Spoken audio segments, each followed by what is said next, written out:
The first bullet pierced the car window, missing Celine's head by less than 3 inches. Only then did she understand. Falling in love with a mafia boss wasn't some cheap romance novel. It was blood. It was shattered glass. It was the smell of gunpowder burning her lungs. And it was the price to pay when a wrongly dialed photo transformed her from an ordinary waitress into the target of the entire New York underworld. But let's go back to the beginning.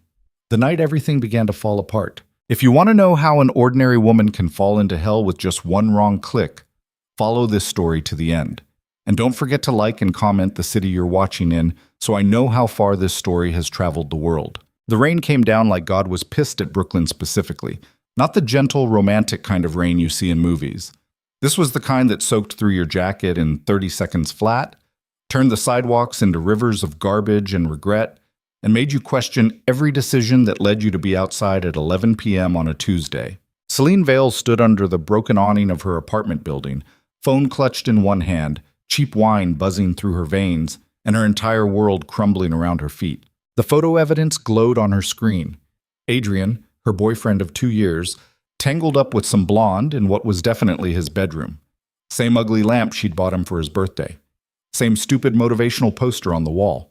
She'd found it on his Instagram. Not even private. Just out there for the world to see because apparently Adrian Cross didn't even respect her enough to hide his cheating properly. Her hands shook. Maybe from the cold. Maybe from rage. Probably both. She'd dressed up tonight. Actually put on makeup. Wore the black lace set he'd claimed to like. Planned to surprise him after her shift at the cafe, maybe salvage whatever was left of their relationship. Instead, she'd gotten this. Bastard, she whispered. Then louder. Bastard. An old man walking his dog glanced at her nervously and crossed to the other side of the street. Selene didn't care. She opened her camera roll, found the photo she'd taken an hour ago in her bathroom mirror, black lace, dim lighting, just enough to show she'd tried, and pulled up her messages. She was going to send it to Adrian with a caption that would destroy him. Something cutting. Something that would make him realize exactly what he'd lost. Her thumb hovered over his contact. Then she thought, no, screw him. He doesn't deserve this. Instead, she scrolled up. Found a group chat. Her finger slipped on the wet screen. She hit send before she realized her mistake. The photo uploaded. Delivered.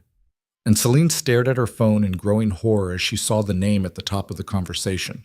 Not Adrian, not the group chat, a single contact, a number she didn't recognize. Must have been a wrong number that texted her weeks ago. Something about a delivery. She'd never bothered to delete it. No. She tried to unsend it. Too late.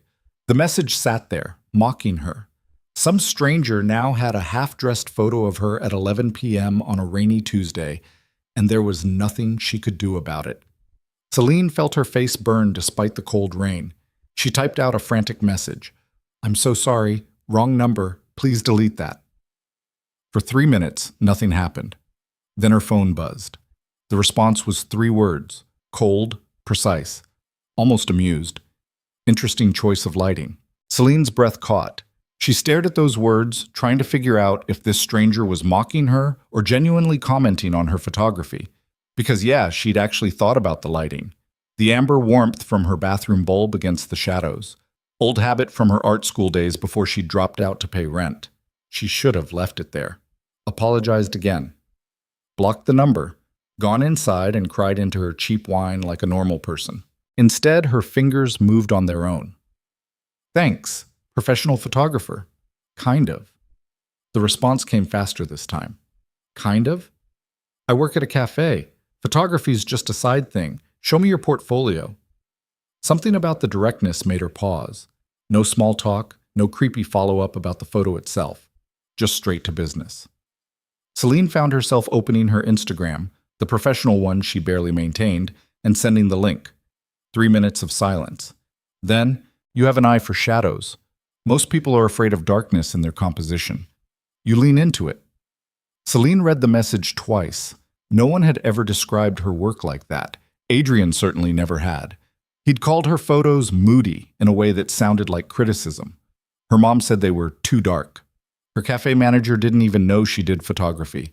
But this stranger, whoever they were, actually saw what she was trying to do. Thank you, That means a lot. What's your name? She hesitated. Every instinct screamed not to give personal information to a random number. But the wine made her bold and the rain made her reckless. And something about the clinical precision of this person's messages felt weirdly safe. Selene. You? The pause that followed felt longer than the others. When the response came, it was just a single initial, L. Selene almost laughed. Mysterious. Of course. Well, L, I should probably go die of embarrassment now. Again, sorry about the photo. Don't be. Accidents reveal more than intentions ever do. Before Selene could figure out what the hell that meant, another message appeared. Good night, Selene. She stood there in the rain for another minute, staring at her phone, trying to understand why her hands had stopped shaking. Then she went inside, drank the rest of her wine, and passed out without bothering to text Adrian at all. She forgot about the whole thing by morning. That was her first mistake. The cafe where Selene worked was the kind of place that survived on location rather than quality. Tiny, cramped, wedged between a laundromat and a bodega in a neighborhood where people needed cheap coffee more than good coffee. The espresso machine wheezed like it had emphysema. The pastries came frozen from Costco. The tips were terrible. But it was hers. Sort of. She'd worked there for 3 years, knew every regular by name and order, could make a cappuccino with her eyes closed. It wasn't art school, it wasn't a photography career, but it paid her rent, and in New York, that was enough. Wednesday morning arrived gray and cold. Selene's hangover felt like construction work happening inside her skull. She tied her hair back, put on her stained apron, and tried not to think about Adrian or mysterious strangers, or the fact that she was 27 and serving coffee to people who looked younger and more successful than she'd ever be. The morning rush was brutal, commuters barking orders, college kids demanding oat milk, everyone in a hurry, everyone irritated. By 10 a.m., Selene wanted to throw the espresso machine through the window. Then Marco, the owner, stuck his head out from the back. Selene, someone's here for you. She looked up from wiping down the counter. What? Outside. Says it's personal. Selene's stomach dropped. Adrian, it had to be. Coming to apologize or make excuses or gaslight her into thinking she'd imagined the whole thing. She untied her apron, stepped outside into the cold. A black SUV sat at the curb. Not just any SUV, the kind that cost more than Selene would make in 5 years. Sleek, tinted windows, idling like a predator. The back door opened. A man stepped out. Tall, tailored charcoal suit that fit like it had been sewn directly onto his body. Dark hair, expressionless face. He looked at Selene the way a surgeon might look at an X-ray, clinical, thorough, revealing nothing. Selene Vale? Her mouth went dry. Who's asking? The man reached into his jacket. Selene's entire body tensed, but he just pulled out a small card, thick paper, silver lettering embossed so precisely it caught the light. He held it out. Selene took it with numb fingers. The card was heavy, expensive. It read, Lucien Moretti. No title, no phone number, just the name. Mr. Moretti requests your presence tonight, the man said. His voice matched the suit, tailored, expensive, empty of warmth. A car will pick you up at 8 p.m. Dress appropriately. Selene's brain struggled to process what was happening. I don't understand. Who is 8 p.m., Ms. Vale? The man returned to the SUV. The door closed with a solid, final sound. The vehicle pulled away from the curb and disappeared into traffic, leaving Selene standing on the sidewalk holding a business card that felt like it weighed 10 pounds. She looked down at the name again. Lucien Moretti. Why did that sound familiar? But Selene spent her lunch break in the back room Googling the name with shaking hands. The results made her blood run cold. Lucien Moretti wasn't just some businessman. He was a ghost story whispered through New York's boroughs. Articles mentioned him in passing, always vague, always careful.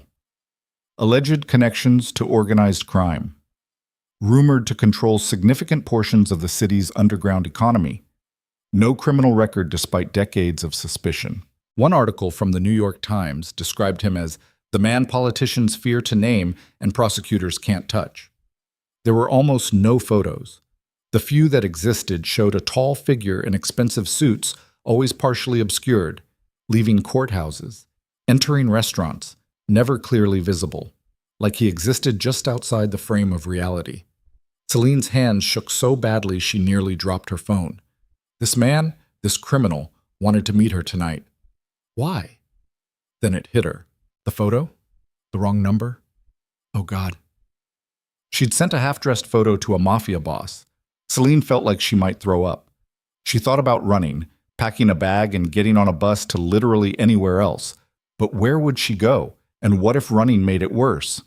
Her phone buzzed. Unknown number. The car will arrive at 7:45 p.m. Be ready. Selene stared at the message. Her finger hovered over the delete button, then over the number pad to call the police. But what would she tell them? That a powerful man invited her to dinner? That she'd accidentally sent him a photo and now felt scared? They'd laugh her out of the station. She was alone in this. By the time her shift ended at 6, Selene had made a decision. She'd go. She'd apologize. She'd explain the mistake. And maybe, hopefully, this Lucien Moretti would find the whole thing amusing and let her leave. Maybe. Selene didn't own anything appropriate for wherever she was going. Her nicest dress was 3 years old and had a wine stain on the hem.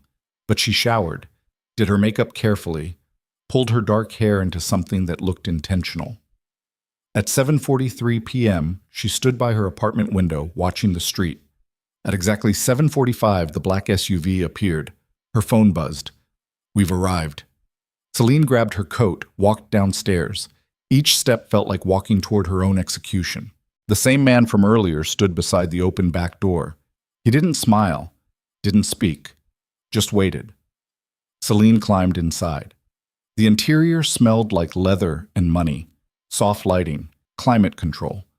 The door closed with a sound that felt permanent. They drove north, through Brooklyn, over the bridge into Manhattan. The city lights blurred past the tinted windows. Selene tried to memorize the route, but her panic made everything hazy. 25 minutes later, they pulled up to a building in Tribeca, all glass and steel, the kind of place where the doorman probably made more than Selene did. The man opened her door. Top floor, you're expected. Selene stepped out on shaking legs. The doorman nodded as if he'd been warned she was coming. The elevator was called. She stepped inside. The man inserted a key card and pressed the button marked PH. The doors closed. Selene watched the numbers climb. Her reflection in the polished doors looked terrified. 30 floors? 40? 50. The elevator stopped. The doors opened directly into a penthouse apartment, and Selene stepped into another world. The space was enormous, floor-to-ceiling windows overlooking Manhattan like a kingdom spread out below. Minimalist furniture, dark wood, everything precise, everything expensive, everything designed to intimidate. Ms. Vale, the voice came from the shadows near the windows, deep, controlled, the kind of voice that didn't need to raise itself to command attention. A figure stepped into the light. Lucien Moretti was younger than Selene expected. Mid-30s, maybe. Tall, sharp features that looked carved rather than born. Dark eyes that tracked her movement like a predator watching prey. He wore a black dress shirt with the sleeves rolled up, casual by his standards probably, but still more expensive than everything Selene owned combined. He was terrifying. Not because he looked violent, because he looked calm. The kind of calm that came from absolute certainty that he controlled every variable in the room. Mr. Moretti, Selene managed. Her voice sounded small. I need to explain. You sent me a photo last night. Not a question. A statement. He moved closer. Not threatening, just present. One you clearly didn't intend for me to receive. I'm so sorry. It was an accident. I was upset and I wasn't paying attention and I know. Selene stopped. You know? I had you investigated. He said it like he was commenting on the weather. Selene Marie Vale, 27, works at Cafe Benedetto in Brooklyn. No criminal record, no significant debts. Recently ended a relationship with Adrian Cross after discovering his infidelity. You take photographs as a hobby. You're unremarkable. The word landed like a slap. Unremarkable. Then why am I here? Celine's fear was giving way to something else. Anger, maybe. Or just exhaustion. If I'm so unremarkable, why drag me to your penthouse fortress? Something flickered in Lucien's expression, almost like surprise, like he wasn't used to being questioned. Because your photography isn't unremarkable. He moved to a side table, picked up a tablet, and turned it toward her. Her Instagram portfolio was pulled up. He'd scrolled through every photo. You see things other people miss. Shadows, negative space, the parts people try to hide. Selene stared at him. You brought me here to compliment my photography? I brought you here because I'm curious. Lucien set down the tablet. Most people who accidentally contact me are terrified. They grovel, they beg, they offer me things. You apologized once and moved on. Then we had a conversation about composition and lighting. Do you know how rare that is? Conversations about art? Honesty. The word came out sharp, final. Everyone lies to me, Ms. Vale. Everyone wants something. Everyone performs. But you didn't know who I was. So you spoke to me like a person. Celine's heartbeat started to slow, just a fraction. So this isn't about the photo? The photo was an accident. Accidents interest me. Lucien gestured toward the dining area. A table was set. 2 places. Wine breathing in a decanter that probably cost more than her rent. Have dinner with me. It wasn't really a request. Selene swallowed. And if I say no? Then my driver will take you home. You'll never hear from me again. He met her eyes. But I think you're curious too. He was right. Selene hated that he was right. Because beneath the fear, beneath the absolute insanity of this situation, there was something else. A pull. The same thing she felt when she talked to Elle last night. This man was dangerous, probably a criminal, definitely someone she should run from. But he looked at her photographs and saw what she was actually trying to say. Okay, Selene heard herself whisper. 1 dinner. Lucien almost smiled. Almost. 1 dinner. Itte kom? Wokoon. The meal was Italian.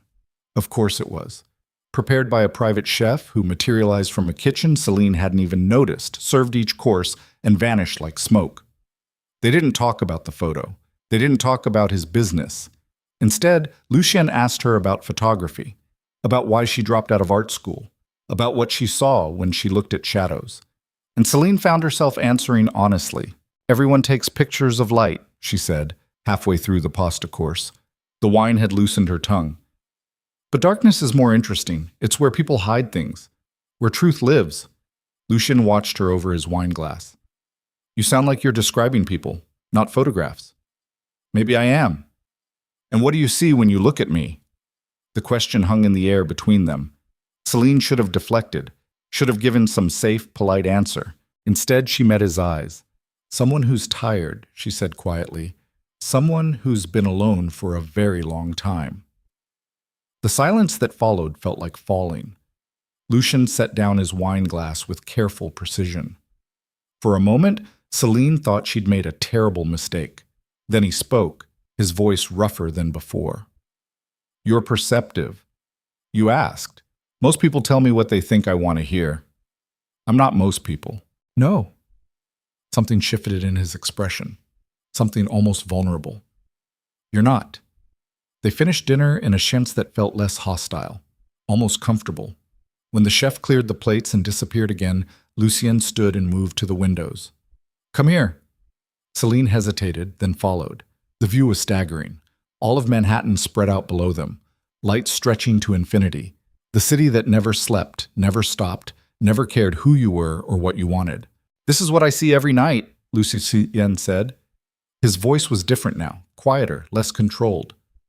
A kingdom of broken people pretending to be whole, everyone lying, everyone hiding, everyone afraid. Are you afraid? Selene asked. He didn't answer immediately. When he did, it sounded like a confession.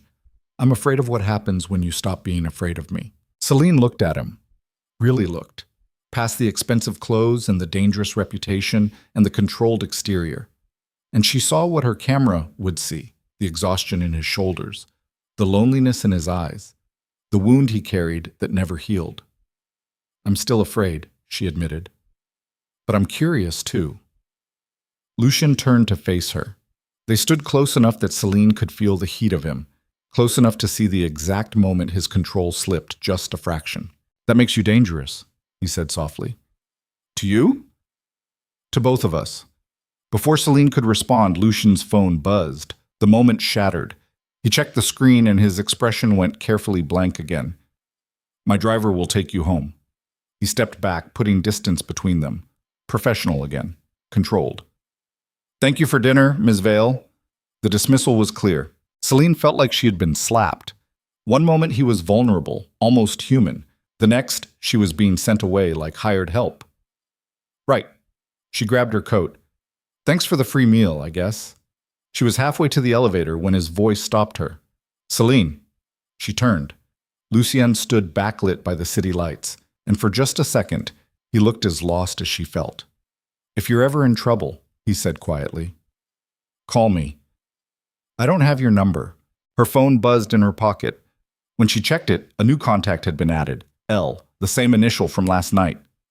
Selene looked up, but Lucien had already turned back to the windows.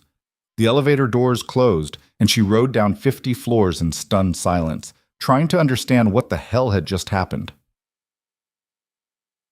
Disc. Selene told herself it was over. One weird dinner with a dangerous man. A story she'd never tell anyone because who would believe it anyway? She'd go back to her life. Her cafe. Her photography. Her normal, unremarkable existence. That lasted exactly 4 days. On Sunday morning, a package arrived at her apartment. No return address. Inside was a camera, professional grade, the kind she drooled over in photography stores but could never afford. With it, a note in precise handwriting. Your phone camera doesn't do your eye for shadows justice?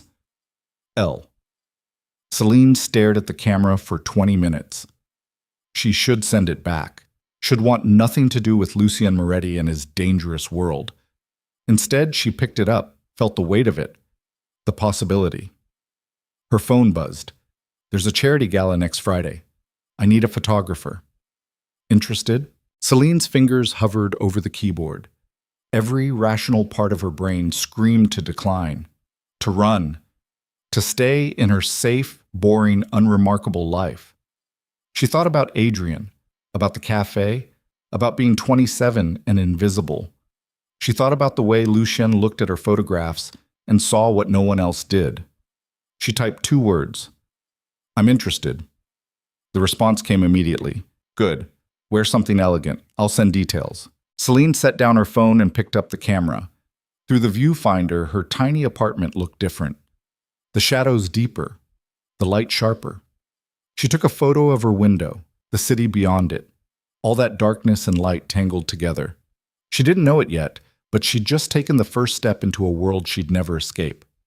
And somewhere across the city, in a penthouse high above the streets, Lucien Moretti looked at his phone and allowed himself the smallest smile. Because he'd found something rare, something honest, something that might destroy them both.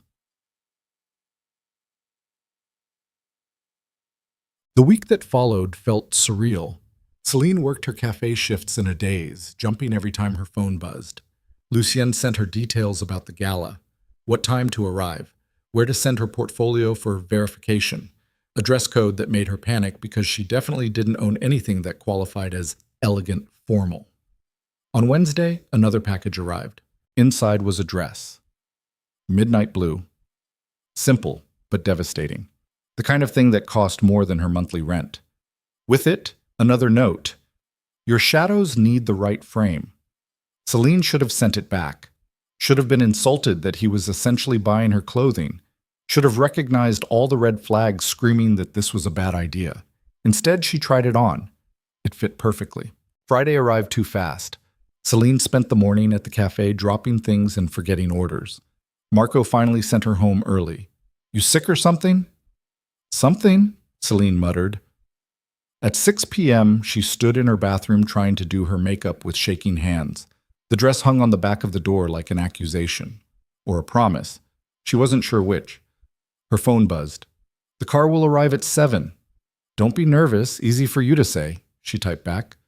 I'm nervous too. Selene stared at that message. Lucien Moretti, the man who commanded an empire of shadows, was nervous. About her. The thought should have terrified her. Instead, it made her smile. What? The gala was held at some museum in Manhattan, the kind of place Selene had walked past 100 times but never entered because people like her didn't belong in marble halls with 20-foot ceilings. The SUV dropped her at a side entrance. A woman with a clipboard and an earpiece barely glanced at her. Name? Selene Vale. I'm the photographer. The woman checked her list. 3rd floor. Someone will meet you. Selene climbed the stairs, her new camera heavy around her neck, her heart hammering against her ribs. The 3rd floor opened into a ballroom that looked like something out of a movie. Chandeliers dripping crystal. A string quartet playing something classical and haunting. People in tuxedos and gowns worth more than cars. And in the center of it all, surrounded by men in expensive suits, stood Lucien. He looked different than he had in his penthouse. More on. More controlled. He was listening to some older man with silver hair, his expression polite but distant, and Selene realized she was watching him perform. Then his eyes found her across the room. Everything stopped. Lucien excused himself from his conversation with a few quiet words. The men around him looked disappointed but didn't argue. He crossed the ballroom floor like he owned it, which Selene suspected he probably did in some indirect way. He stopped in front of her. His eyes traveled over the dress, the camera, her face. You look... He paused, searching for words. Lucien Moretti, who always knew exactly what to say, looked uncertain. You look perfect. Selene's breath caught. The dress is... Not the dress. His voice dropped lower. You. Before Selene could figure out how to respond to that, a woman materialized at Lucien's elbow, older, elegant, wearing diamonds that could fund a small country. Lucien, darling, you're neglecting your guests. Mrs. Castellano. Lucien's tone went carefully polite. May I introduce Selene Vale? She's documenting tonight's event. The woman's eyes swept over Selene with the kind of assessment that felt like being X-rayed. How charming. Another one of your projects? Something dangerous flickered across Lucien's face. Careful, Victoria. The warning in his voice made Mrs. Castellano's smile tighten. Of course, and enjoy your evening, dear. She glided away. Selene released a breath she hadn't realized she was holding. Project? She asked quietly. Ignore her. Lucien's jaw was tight. She's complicated. Everyone here seems complicated. That's because everyone here is lying about something. He looked down at her. Photograph whatever you want, but stay close. Some of these people... He trailed off. Just stay where I can see you. There was something protective in his tone. Something possessive. It should have bothered Selene. Instead, it made her feel safer than she had in years. Oh. Selene spent the next 2 hours photographing a world she'd never imagined existed. Politicians laughing with men who were definitely criminals. Businessmen making deals in corners. Wealth and power and corruption all dressed up in tuxedos and pearls. And through her lens, she saw the shadows. The exhaustion behind the smiles. The fear beneath the laughter. The loneliness of people who had everything except honesty. She photographed it all. Around 10 p.m., she needed air. The ballroom felt suffocating. Too many people performing. Too many lies stacked on top of each other. She found a balcony, stepped outside. The night air hit her like freedom. You ran away. Selene turned. Lucien stood in the doorway, tie loosened, looking more human than he had all night. I needed a break from all the... She gestured vaguely. Bullshit? I was going to say networking, but yeah, bullshit works. Lucien almost smiled. He joined her at the railing. They stood in silence, looking out at the city. This is my life, he said quietly. Rooms full of people who smile while planning to stab me in the back. Conversations that mean nothing. Alliances built on fear instead of trust. Sounds exhausting. It is. He looked at her. You're the first real thing I've encountered in months. Selene's heart did something complicated in her chest. I'm not that special. You're honest. That's rarer than you think. Even when honesty is stupid, especially then. They stood close enough that Selene could feel the heat of him. close enough to see the exhaustion in his eyes, the same loneliness she'd noticed that first night. "Can I ask you something?" she said. "Depends on the question." "Why me? Really? You could have any photographer in the city. Hell, you could have any person in that room. So why drag me into this?" Lucien was quiet for a long moment. When he spoke, his voice was rough. "Because when you look at me, you don't see what everyone else sees. You don't see power or money or fear. You see—" He stopped. "What do you see?" Selene thought about lying, about giving him something safe. Instead, someone who's trapped, someone who built a kingdom and realized he's locked inside it. The silence that followed felt like free fall. Then Lucien reached out and touched her face, just his fingertips against her jaw. Gentle, questioning. "You terrify me," he whispered. "Good," Selene heard herself say. "You terrify me too." He leaned closer, his forehead almost touching hers, his breath warm against her lips. "We should stop this," he said, "before it becomes something we can't control." Probably. Neither of them moved. "Selene!" Whatever he was about to say died as gunfire erupted inside the ballroom. The sound was unmistakable, loud, sharp, wrong. Lucien's entire body went rigid. His hand dropped from her face, and suddenly he wasn't the uncertain man from seconds ago. He was something else, something deadly. "Stay here," he commanded. "Don't move. Don't go inside. Do you understand?" Selene nodded, her heart hammering. Lucien pulled a gun from somewhere inside his jacket, because of course he had a gun, and moved toward the balcony doors. More gunfire, screaming, the sounds of chaos. He paused at the door, looked back at her one last time. "When this is over," he said, "we're finishing that conversation." Then he disappeared inside, and Selene was alone on the balcony with the sound of violence echoing through marble halls, wondering what the hell she'd gotten herself into. And somewhere in the ballroom, between the gunfire and screaming, a war was starting. One that would drag Selene down into Lucien's world, whether she wanted it or not. The gunfire stopped as suddenly as it started.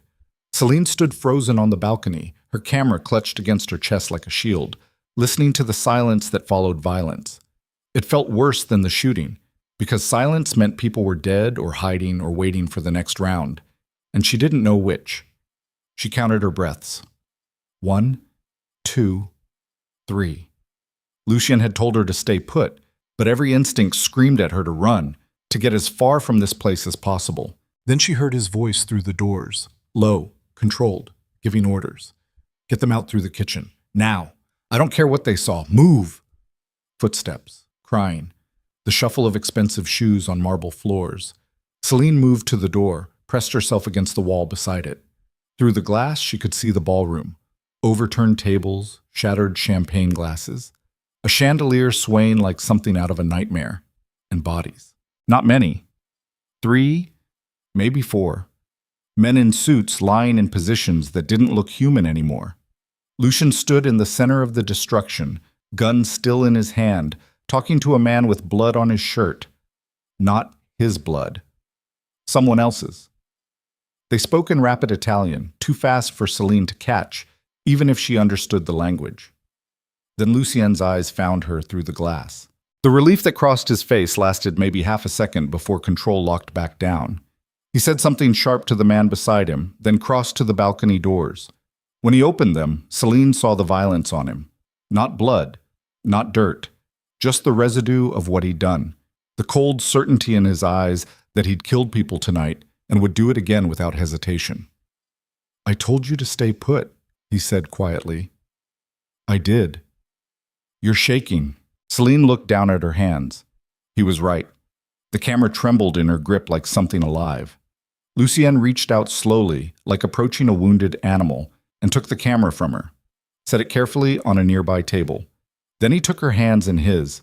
They were warm, steady, the hands of someone who just fired a gun and felt nothing about it. "Look at me."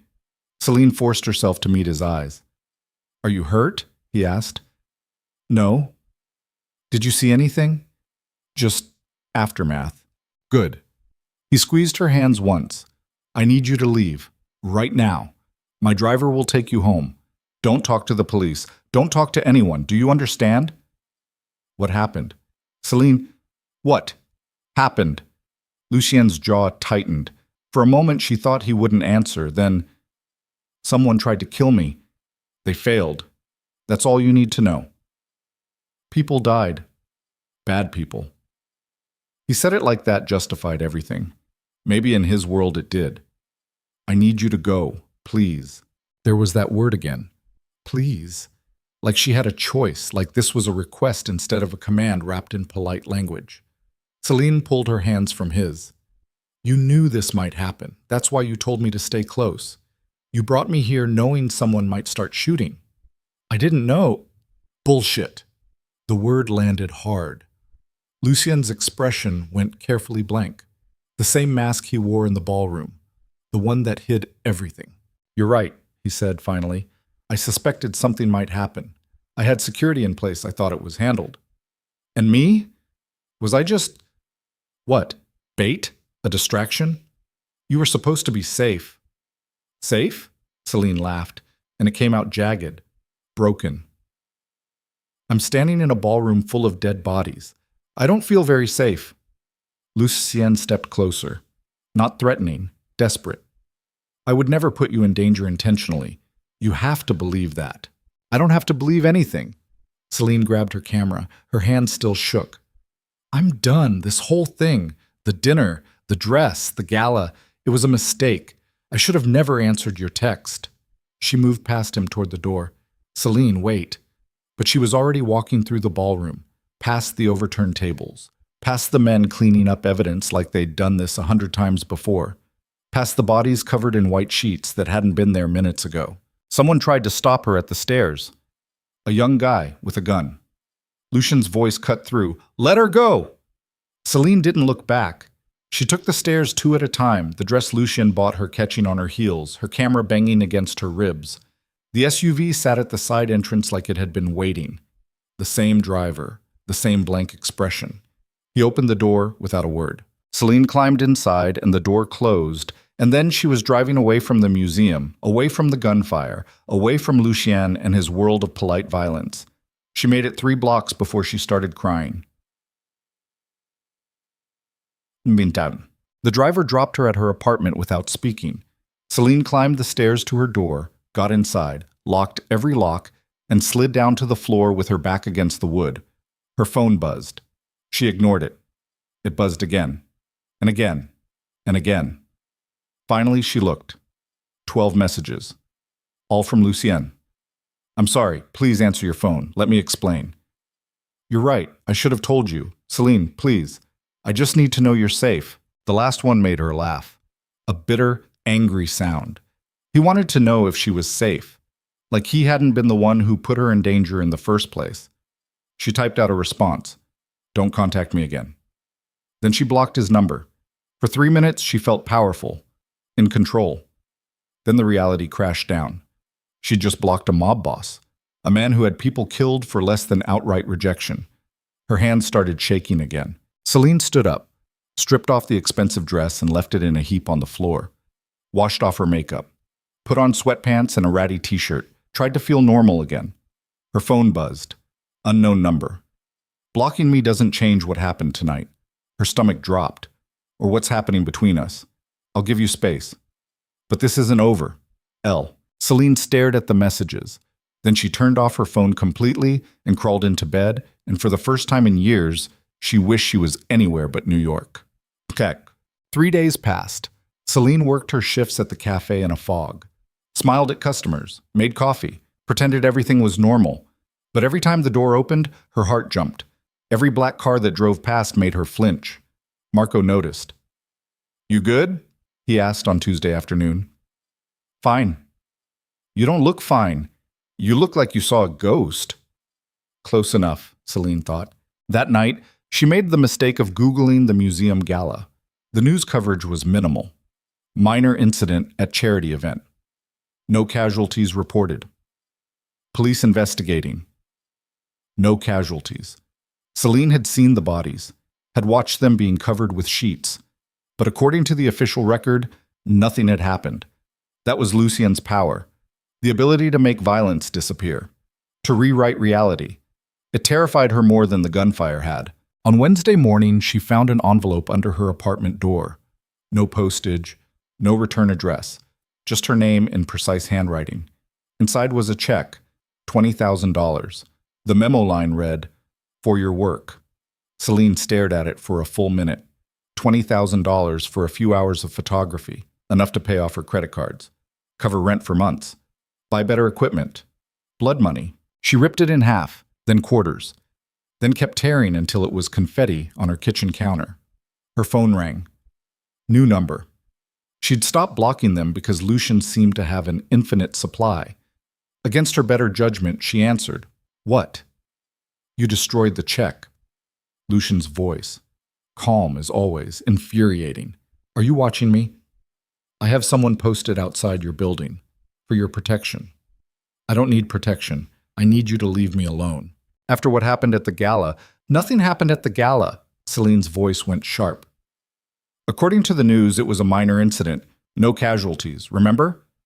Silence on the other end. Then, "You saw the bodies." "Yeah, I saw them. I also saw them disappear." "It's complicated." "Everything with you is complicated." Selene paced her tiny kitchen. "I'm just a waitress, Lucien. I take pictures, I serve coffee, I live a simple life. I don't want to be part of whatever world you're in." "Then why haven't you gone to the police?" The question stopped her cold. Because he was right. If she really wanted out, she would have called the cops days ago, told them about the shootings, the bodies, the cover-up. But she hadn't. "Because I'm not stupid," she said finally. "I know what happens to people who cross you." "Is that really why? What other reason would there be?" "Maybe because you know I didn't lie to you." His voice softened. "I've been honest about who I am, what I do. The only thing I hid was the danger, and that was to protect you." "Great job with that." "I know." He sounded tired, more human than she'd heard him. "I failed, I'm sorry, but I can keep you safe if you let me." "By posting guards outside my building? By throwing money at me? That's not safety. That's control." "It's both." At least he was honest about that. Selene pressed her forehead against her kitchen window. Outside, she could see the black sedan parked across the street.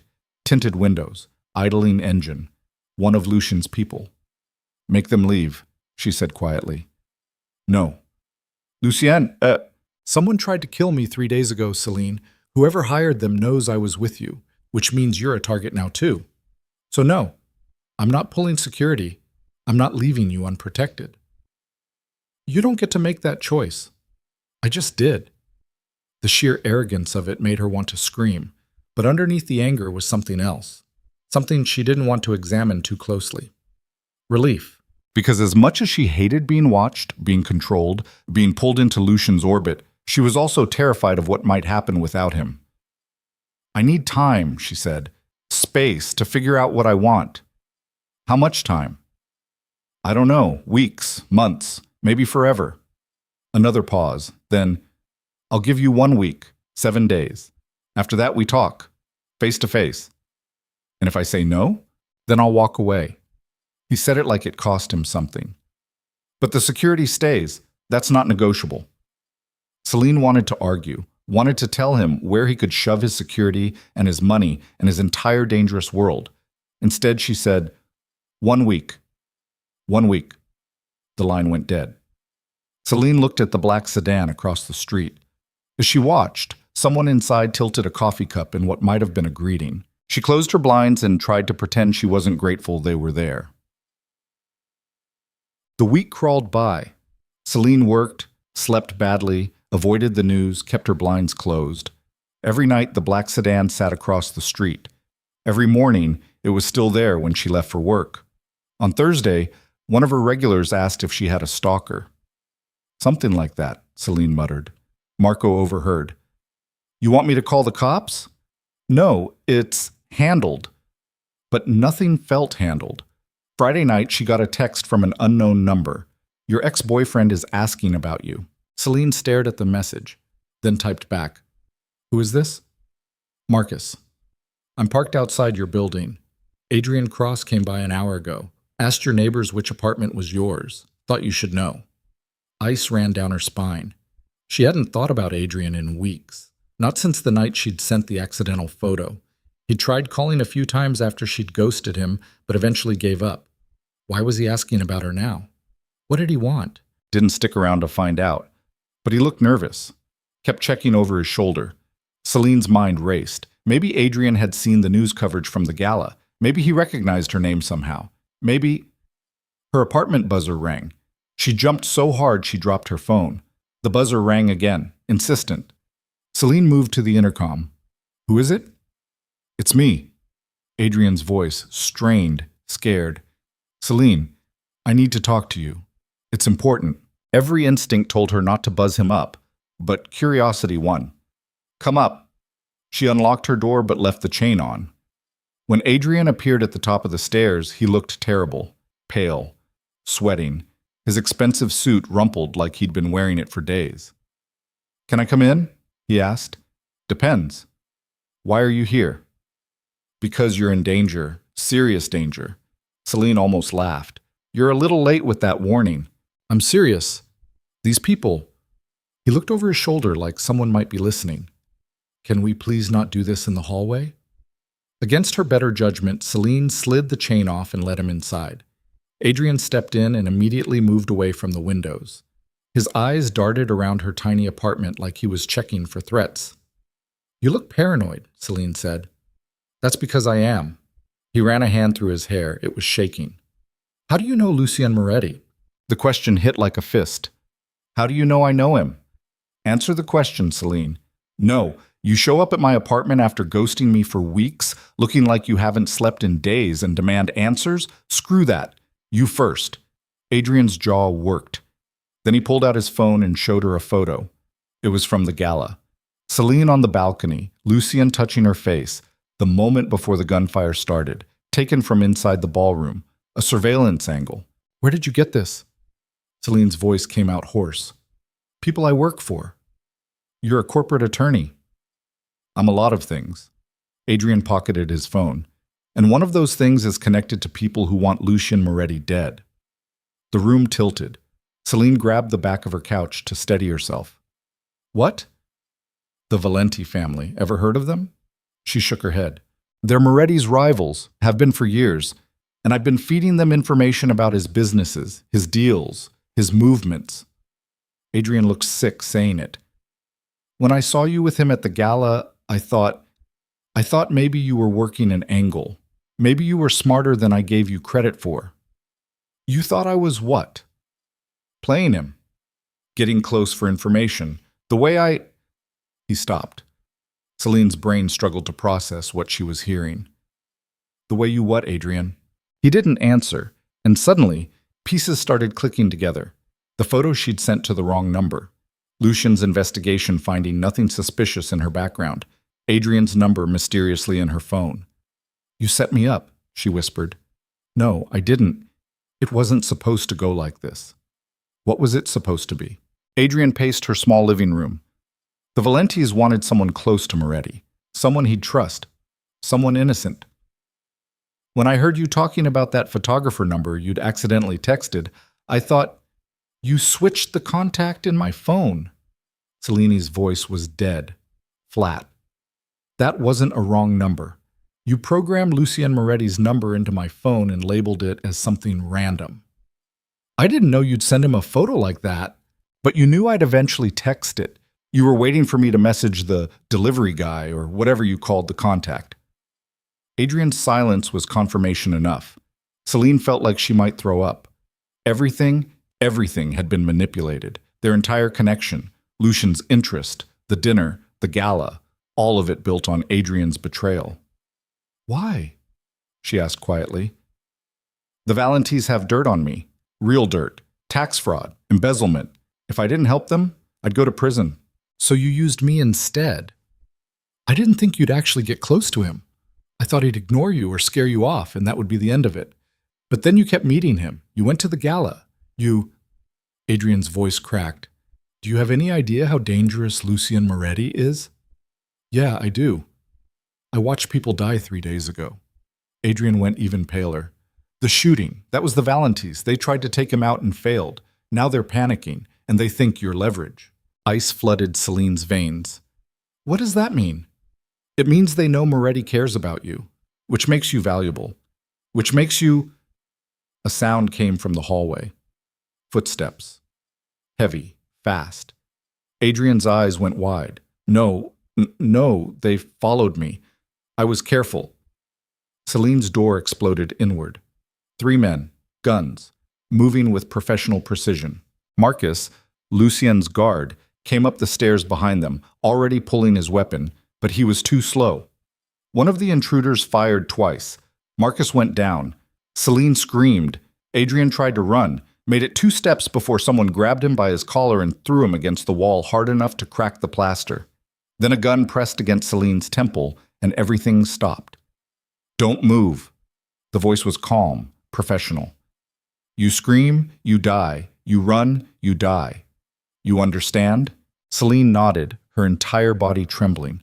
The man holding Adrian spoke. Mr. Cross, you were supposed to bring her to us, not warn her. I didn't want...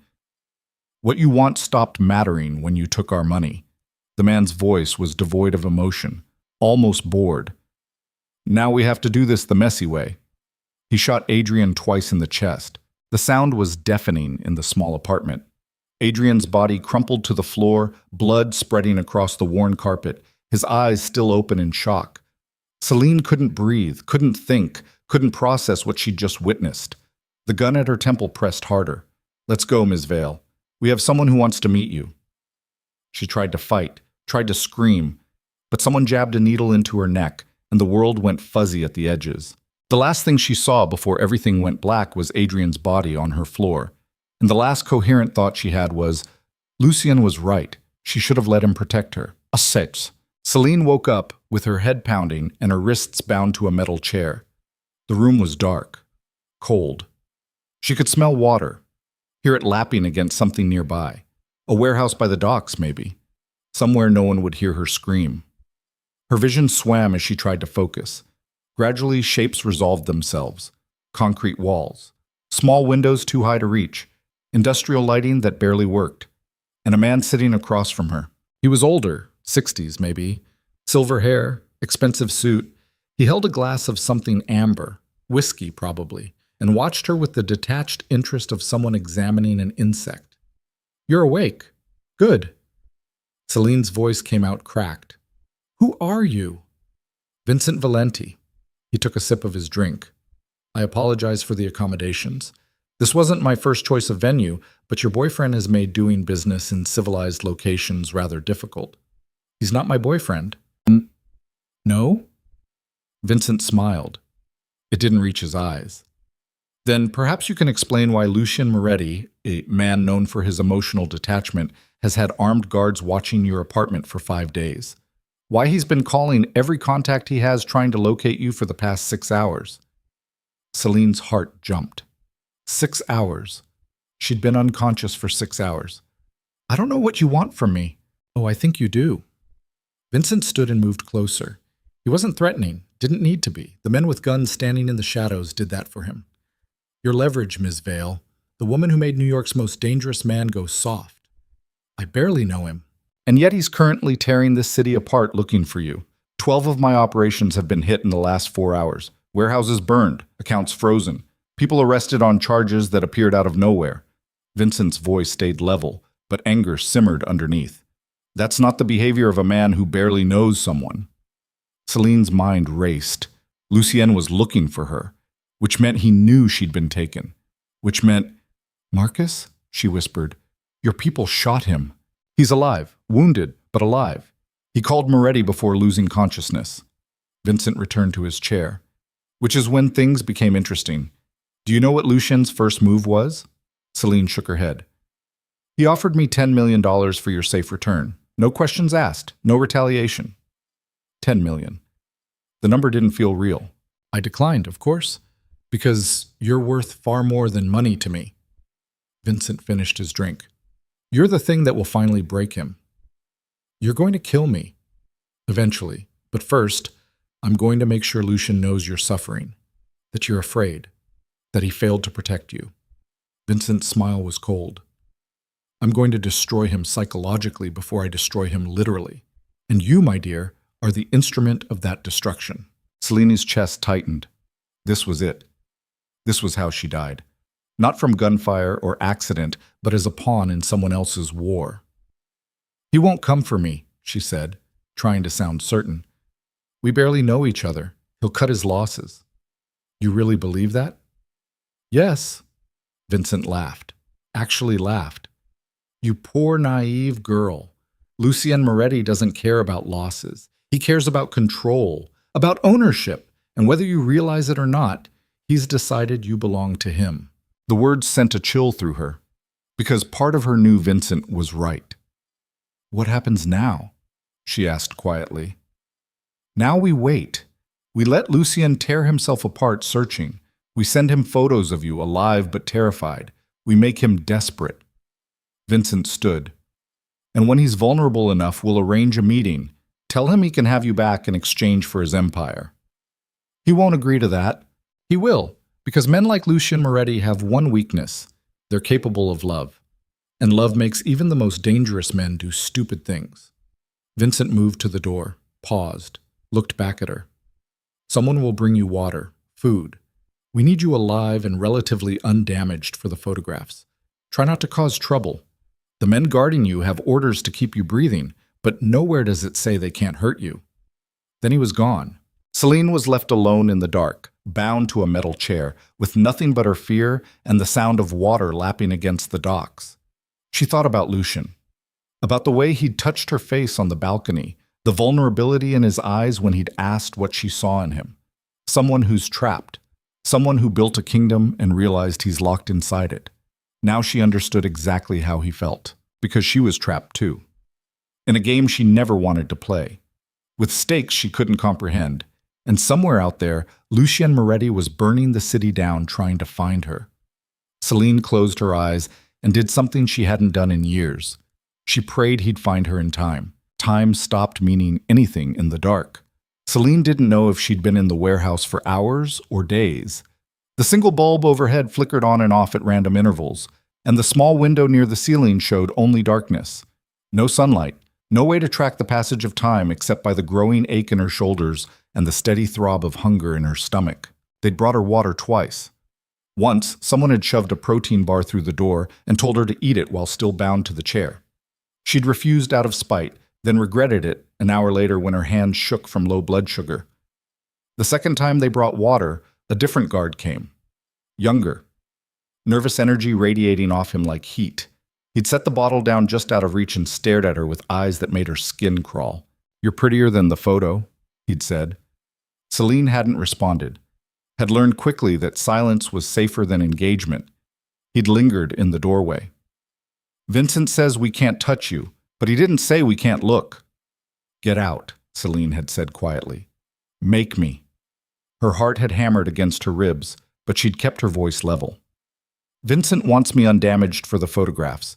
You really want to explain to him why I have bruises?" The guard had hesitated, then sneered, "Bitch!" But he'd left. Selene had counted that as a victory, however small. Now she sat in the renewed silence, testing the restraints around her wrists for the 100th time. Plastic zip ties, industrial strength, the kind that bit deeper every time she moved. Her hands had gone numb an hour ago. She thought about Lucien, wondered if Vincent was telling the truth about him tearing the city apart. Part of her hoped it was true. The other part, the part that had watched people die at the gala, hoped he'd stay away. Let her go. Save himself. The door opened. Vincent Valenti entered with a phone in his hand and 2 guards flanking him. He looked refreshed, rested, like kidnapping women was just another item on his daily agenda.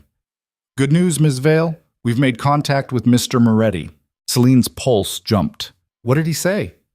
"He wants proof you're alive." Vincent held up the phone. "We're going to take some photos. I need you to look appropriately distressed." "Go to hell. I appreciate the spirit, truly. But you will cooperate."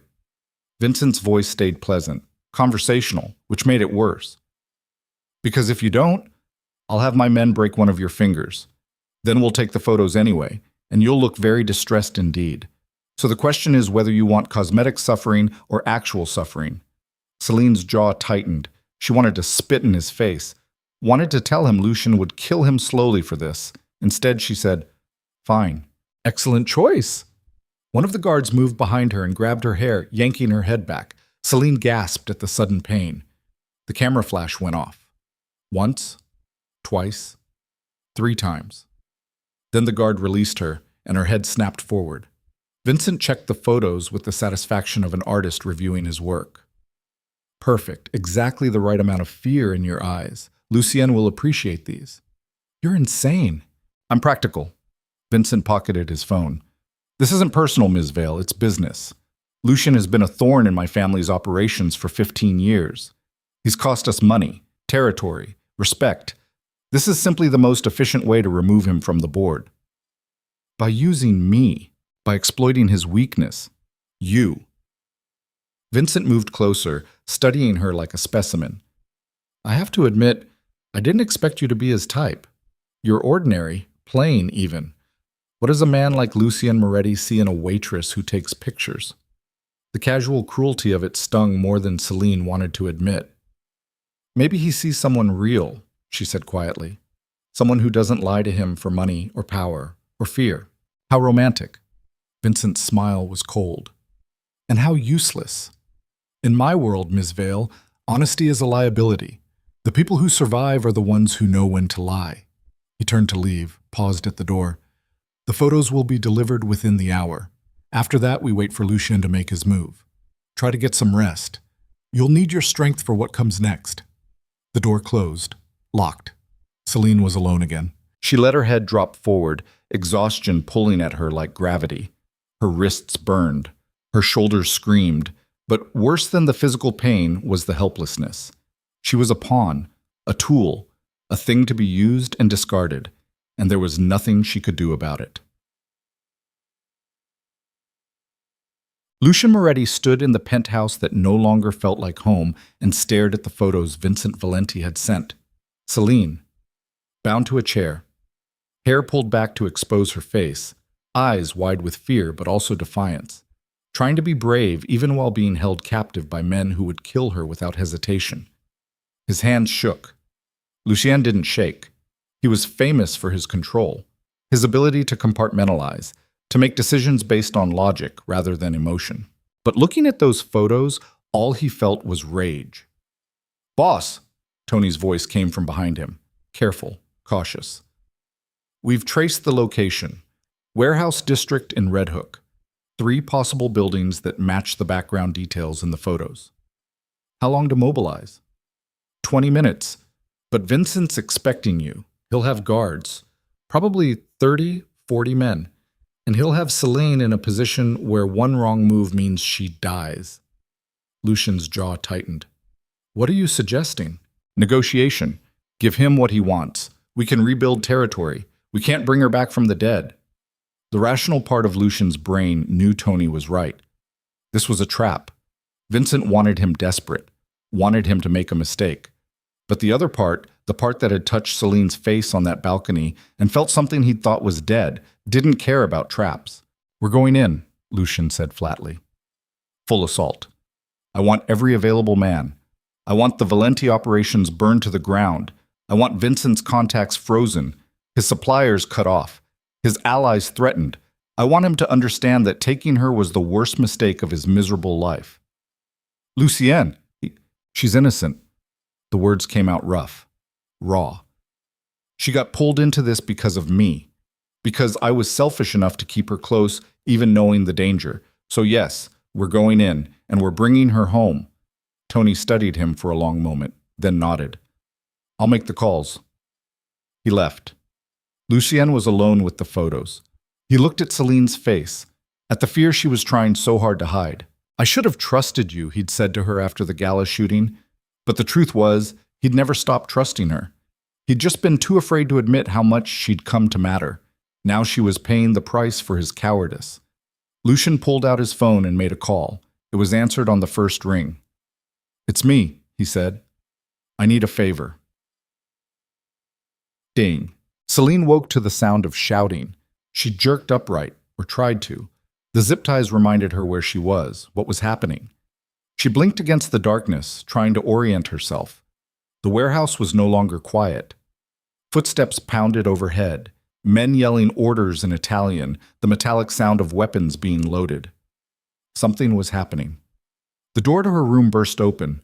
The nervous guard from before stood there, gun in hand, looking panicked. "Move," he barked. "I'm tied to a chair, genius." He crossed the room and cut the zip ties with a knife. Celine's hands dropped free, and pain exploded through her shoulders as blood rushed back into her arms. She bit back a scream. The guard grabbed her bicep and hauled her upright. Her legs nearly buckled. How long had she been sitting? Hours? Days? "What's going on?" she managed. "Moretti." The guard's voice shook. "He's here." Hope and terror flooded through Selene in equal measure. Lucien was here, which meant he'd come for her. But it also meant people were about to die. The guard dragged her through the warehouse. It was bigger than she'd realized. Multiple rooms, catwalks, industrial equipment left to rust, and everywhere, men with guns moving into defensive positions. They climbed a metal staircase to a second-floor office overlooking the warehouse floor. Vincent Valenti stood at the window, phone pressed to his ear, watching something outside. "Get her over here," he said without turning. The guard shoved Selene forward. She stumbled but caught herself on the window frame. Outside, the warehouse district was lit up like daylight. Floodlights, vehicles, and what looked like an army of men in tactical gear moving into position around the building. "Jesus," Selene whispered. Vincent ended his call and pocketed his phone. "Impressive, isn't it? Lucien mobilized 43 men in under an hour. That's the kind of power I've been trying to dismantle for 15 years. "Let me go," Selene said. "You wanted him here. You got him. I'm useless to you now." "On the contrary, you're more valuable than ever." Vincent gestured to the scene below. "Lucien is about to walk into this building and attempt a rescue that will get most of his men killed, all for you.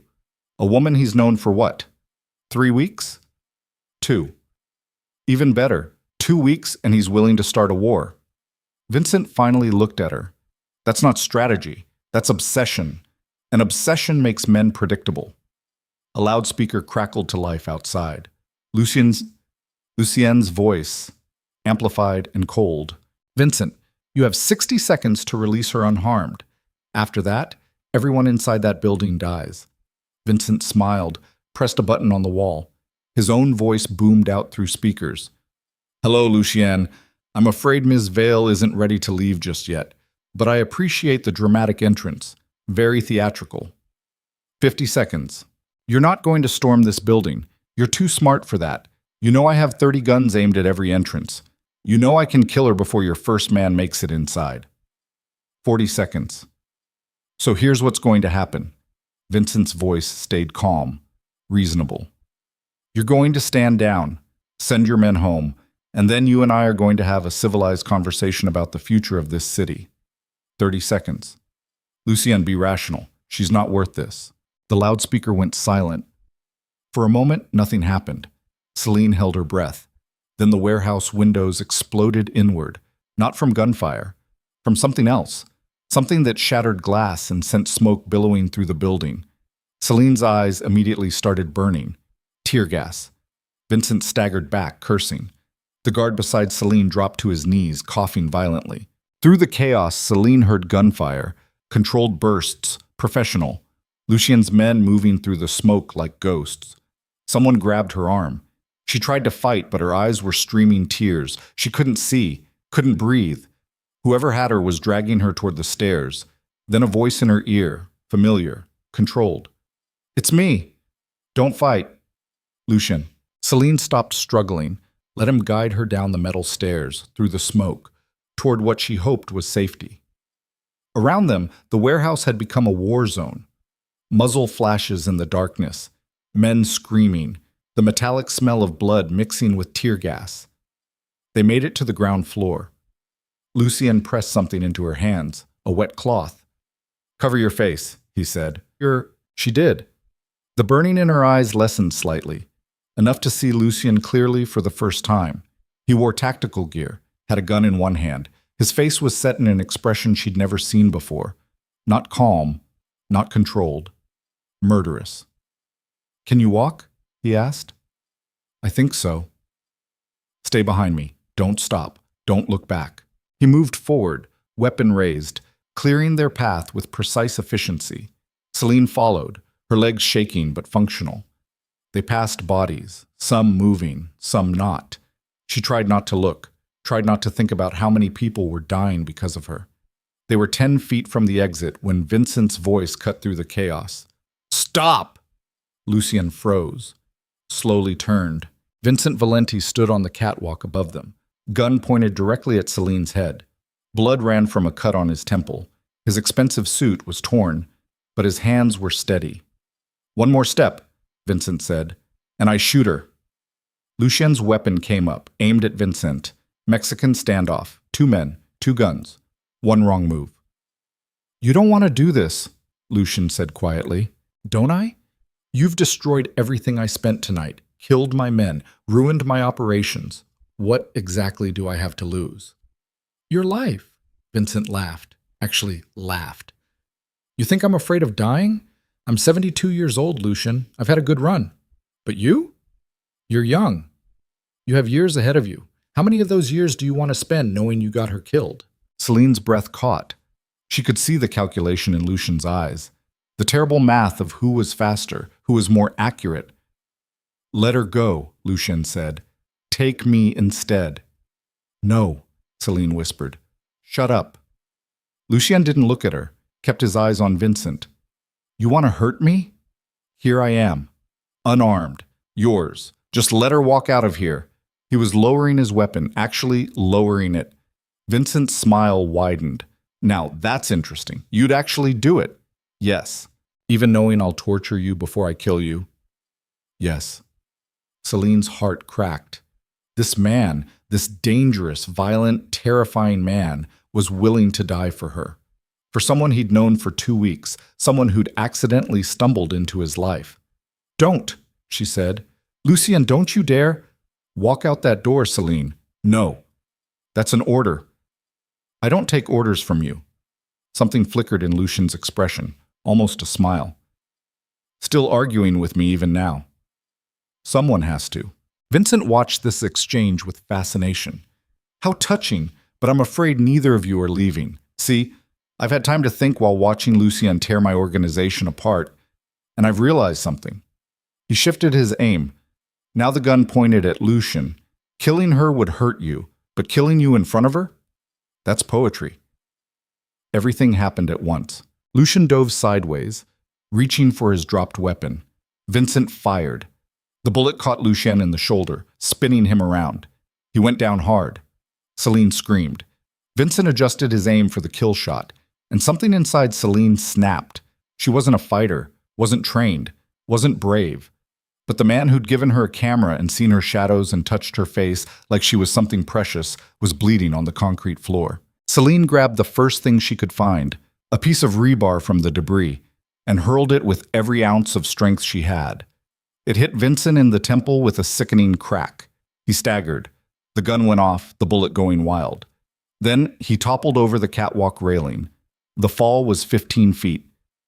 Vincent Valenti hit the concrete floor and didn't move.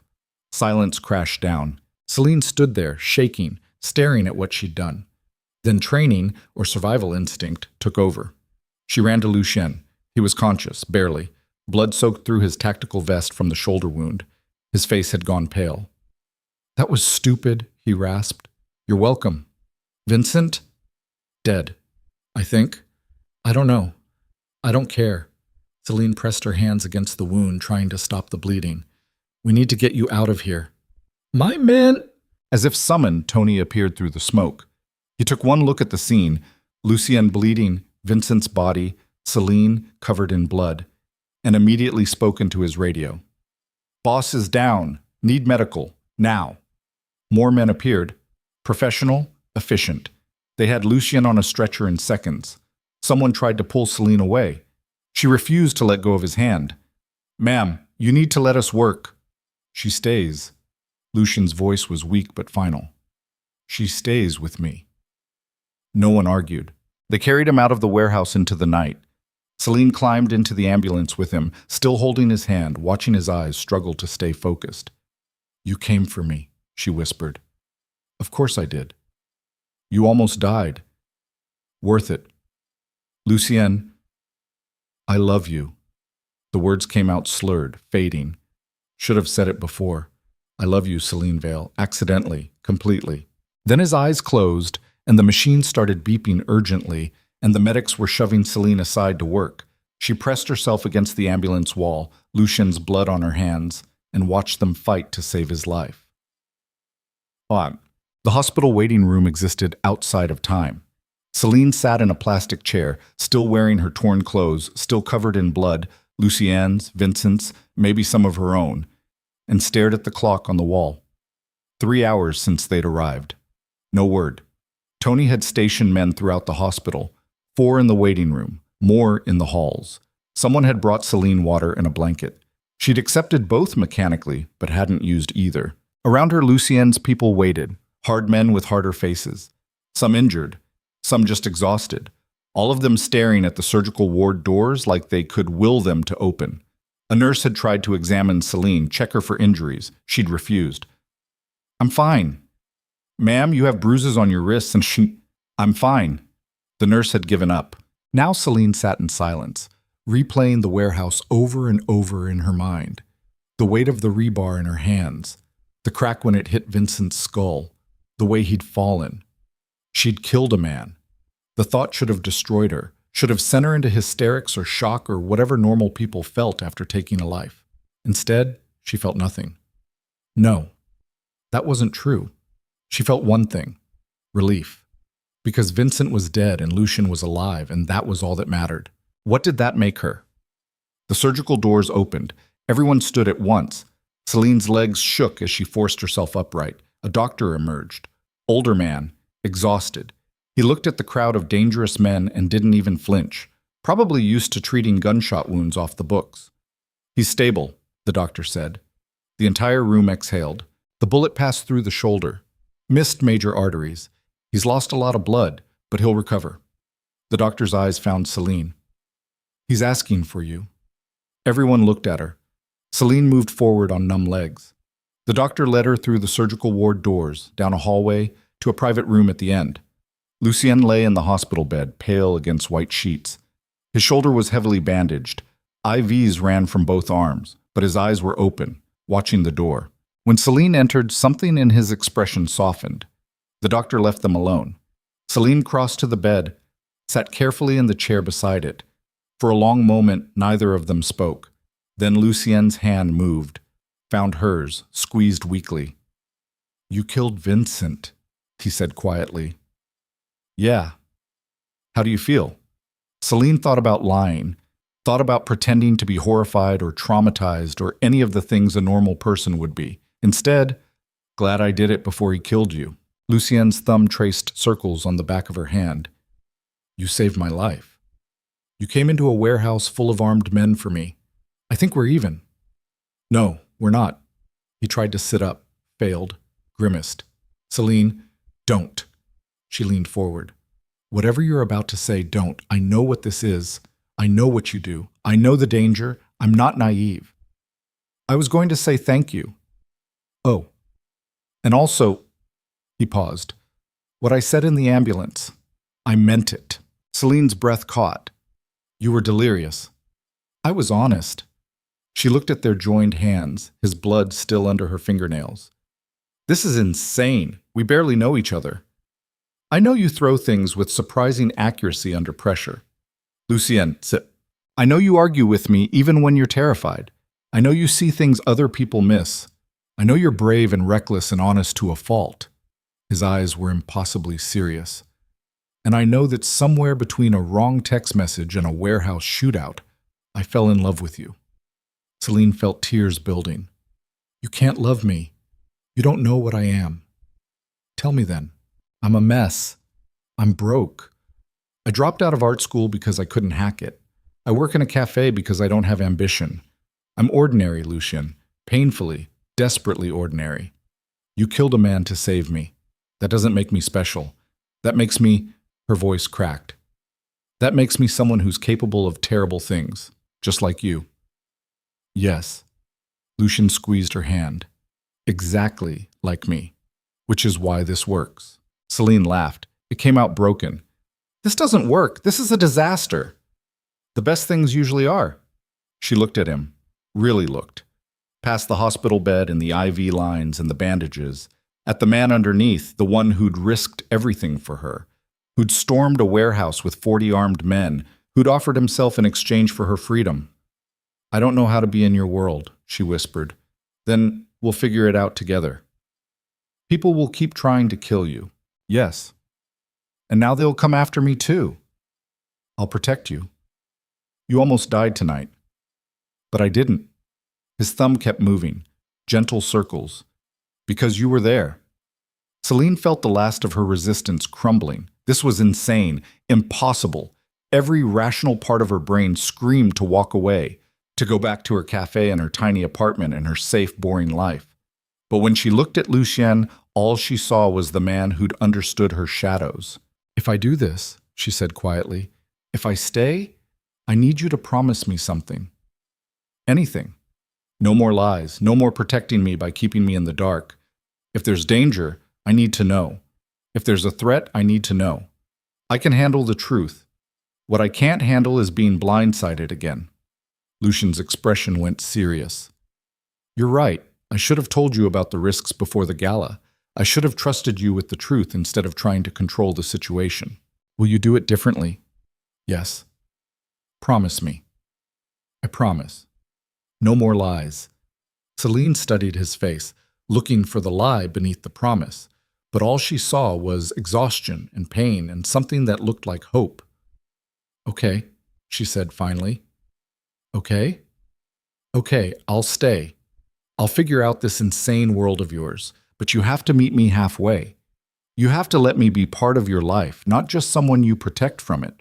Lucien smiled, a real smile, the kind that transformed his whole face. Deal. They sat in silence for a moment. Then Selene leaned forward and kissed him. Gentle, careful of his injuries. His hand came up to cup her face, and for just a moment, the hospital room and the danger and the blood all faded away. When she pulled back, Lucien's eyes were closed, the pain medication pulling him under. Stay, he murmured. I'm not going anywhere. Promise? I promise. He squeezed her hand once more. Then sleep claimed him. Selene sat back in the chair, still holding his hand, and watched him breathe. In and out, steady, alive. Outside the window, New York glittered, indifferent, eternal. And somewhere in the city, people were already moving, claiming Vincent Valenti's territory, circling like sharks around the power vacuum his death had created. The war wasn't over. It was just beginning. But for now, in this quiet hospital room, Selene let herself believe that maybe, just maybe, they had a chance. Even if that chance was built on blood and violence and a photograph sent to the wrong number. But 3 days later, Selene stood in her apartment staring at the bloodstain on her carpet. Adrian's blood. Still there despite her attempts to clean it. A permanent reminder of betrayal and violence. Someone knocked on her door. She opened it to find Tony standing in the hallway. Behind him, 2 men in work uniforms. Boss sent us, Tony said. We're replacing your carpet. Your door, your locks, everything. Selene glanced at the workers. That's not necessary. With respect, ma'am, it is. You can't keep living in a place where someone died. He was right. She'd barely slept the past 3 nights. Every time she closed her eyes, she saw Adrian's body. Heard the gunshots. Fine, she said quietly. Thank you. Tony nodded, started to leave, paused. He's different with you, he said. The boss. More human. Is that good or bad? Depends on the day. Tony almost smiled. But I've worked for Lucien Moretti for 12 years. I've never seen him care about anything except the business. Not until you. I'm not sure that's a compliment. It is, because the business will destroy him eventually. Everyone in this life knows that. But you? Tony met her eyes. You might actually save him. Before Selene could respond, he was gone. The workers entered and began measuring the damaged carpet. Selene moved to her window, looked out at the street below. No black sedan today. Lucien had pulled the obvious security, but she knew they were still there, watching, protecting. Her phone buzzed. How's your morning? Lucien. He'd been texting her constantly from the hospital, usually inane questions, small talk. But she understood what he was really asking. Are you okay? Are you still here? Are you having second thoughts? She typed back, they're replacing my carpet and my door, and possibly my entire life. Too much? Maybe. But thank you. When can I see you? Doctor said you need rest. Doctor isn't the boss of me. Selene smiled despite everything. You got shot 3 days ago. Rest. I've had worse. That's not reassuring. Come visit me tonight, please. I'm going insane in this hospital. She hesitated. Then, okay, 7 p.m. I'll have dinner brought in. Lucien, you're in a hospital. Your point? Of course, he'd find a way to have dinner in a hospital room. Because Lucien Moretti didn't accept limitations. Selene pocketed her phone and watched the workers tear up her blood-stained carpet, watched them remove the evidence of violence from her apartment. But she knew the truth. No amount of new carpet would erase what had happened. No amount of replaced doors would make her safe. She'd crossed a line, killed a man, chosen Lucien's world over her own. There was no going back. The question was whether she could survive going forward. Her phone buzzed again. I love you. 3 words. Simple, devastating.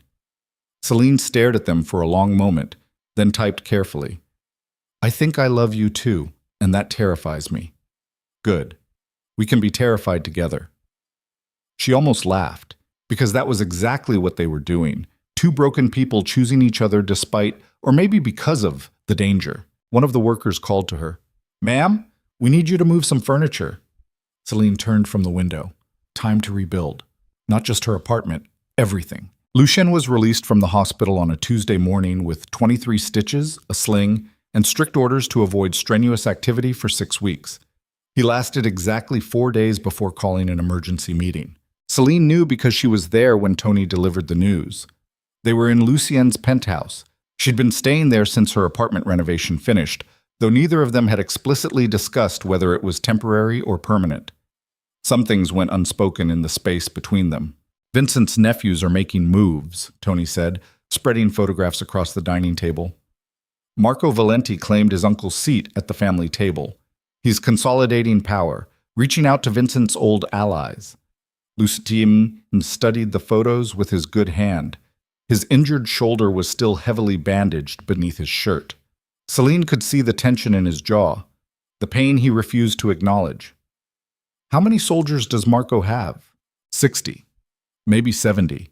Most of Vincent's people scattered after the warehouse, but Marco's been pulling them back together, promising revenge. Revenge for what? Selene asked from her position near the windows. Vincent tried to kill Lucien first.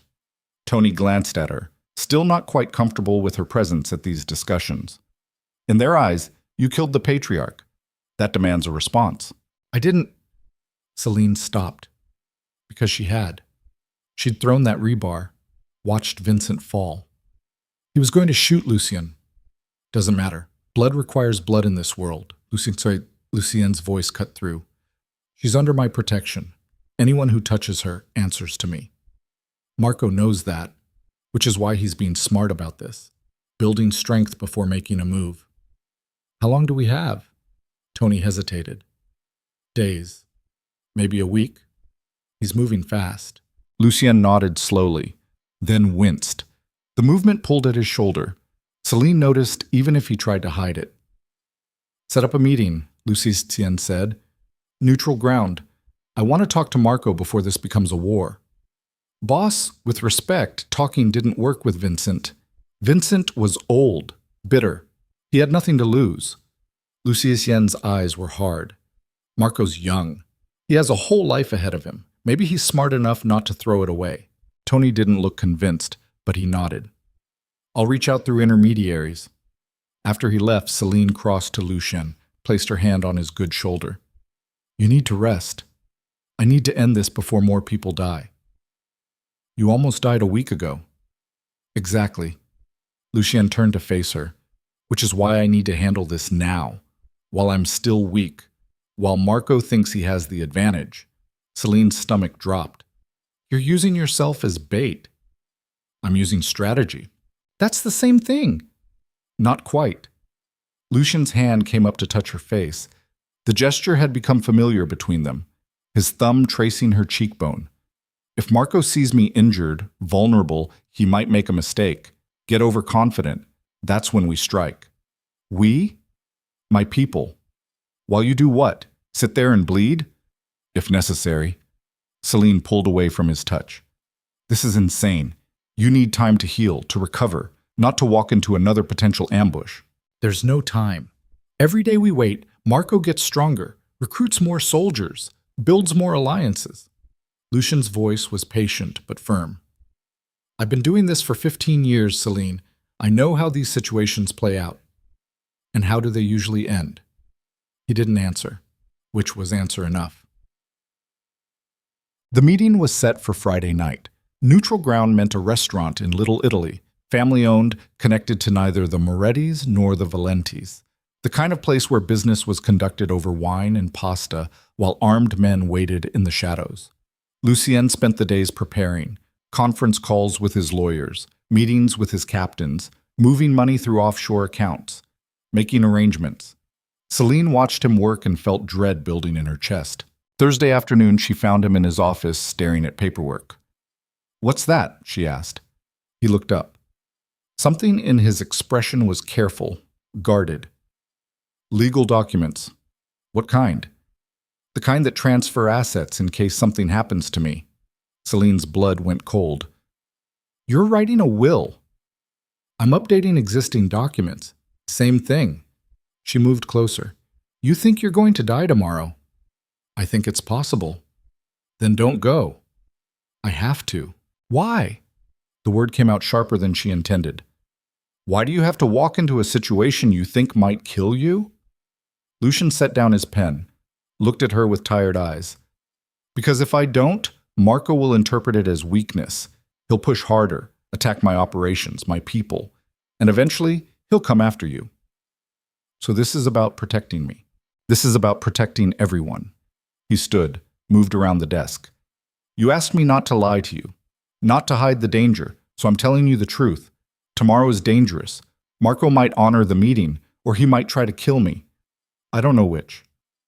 "And you're going anyway?" "Yes." Selene felt tears building. She refused to let them fall. "I hate this. I hate your world. I hate that people solve problems with bullets instead of conversations." "I know. I hate that you're asking me to just accept this." "I'm not asking you to accept it." Lucien pulled her closer with his good arm.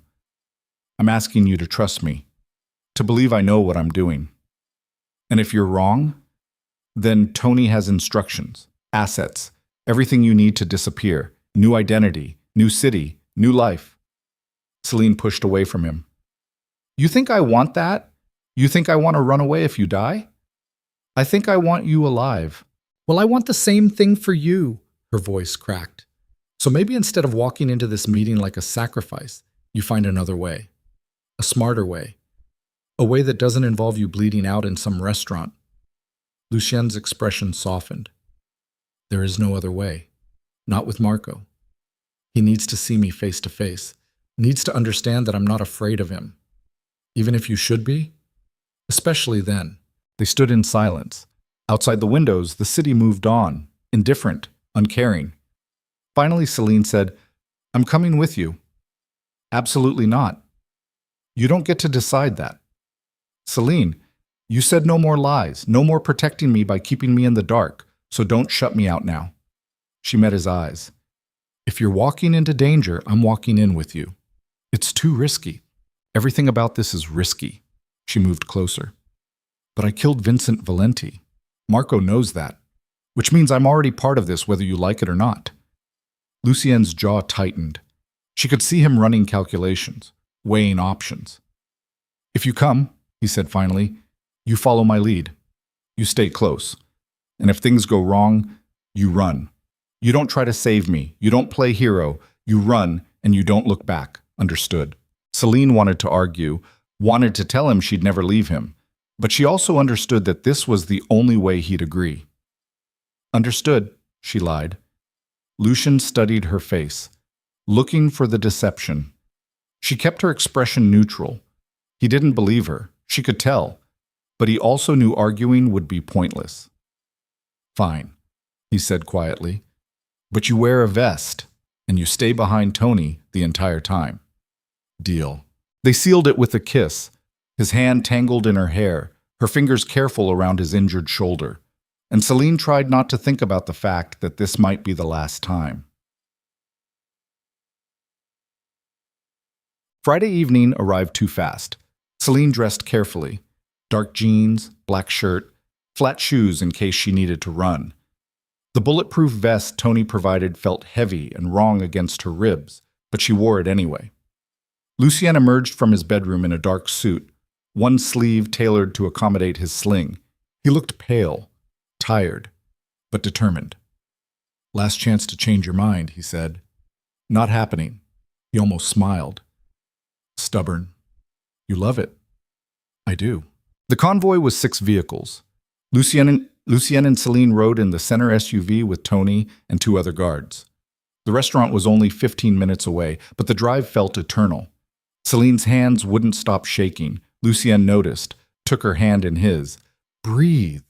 "I'm breathing." "You're hyperventilating." He was right. Her chest felt tight. Her vision kept blurring at the edges. "What if this goes wrong?" she whispered. "Then we handle it." "How?" "The same way we've handled everything else. Together." The convoy pulled up outside the restaurant. A small place. Brick facade. Red awning. Warm light spilling through the windows. It looked so normal, so innocent. Tony spoke into his radio. "Positions." Armed men moved through the shadows, taking up posts, covering exits. Professional, efficient. Then Tony opened the door. "It's time." Lucien stepped out first. Selene followed. The evening air was cool against her face. She could hear traffic, distant sirens, the ordinary sounds of the city. Inside the restaurant, every table was empty except one. Marco Valenti sat at the back. He was younger than Selene expected, mid-30s, handsome in a sharp, predatory way.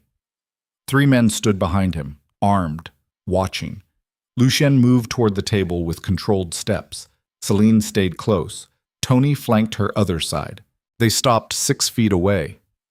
Marco stood slowly. His eyes traveled over Lucien's sling, the carefully hidden weakness. Then his gaze shifted to Selene. "So this is her, the photographer who killed my uncle." Selene's throat went dry, but she forced herself to meet his eyes. "He was going to shoot Lucien. My uncle was defending himself against an invasion.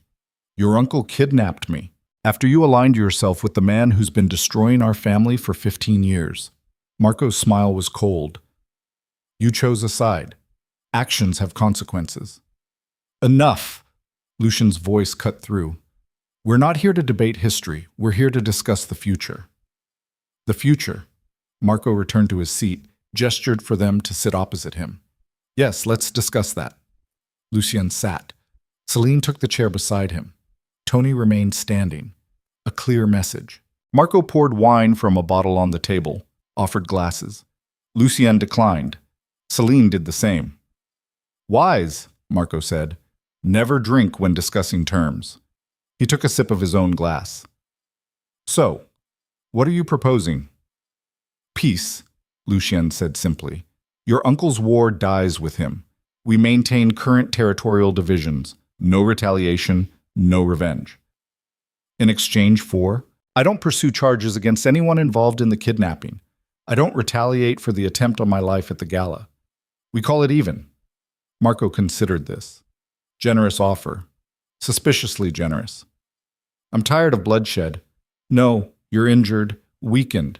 You know another war right now would cost you." Marco leaned forward. "But here's the problem, Lucien. My uncle's people expect me to avenge him. If I accept your peace offer, I look weak. They'll question my leadership." "Then make them understand the strategic value of ending this now." Or, Marco's smile widened, "or I kill you tonight, right here. Take over your territories while your organization is in chaos. Become the man who finally took down Lucien Moretti." The temperature in the room dropped. Tony's hand moved toward his weapon. Marco's men did the same. Selene's heart hammered against the bulletproof vest. Lucien didn't move. didn't flinch.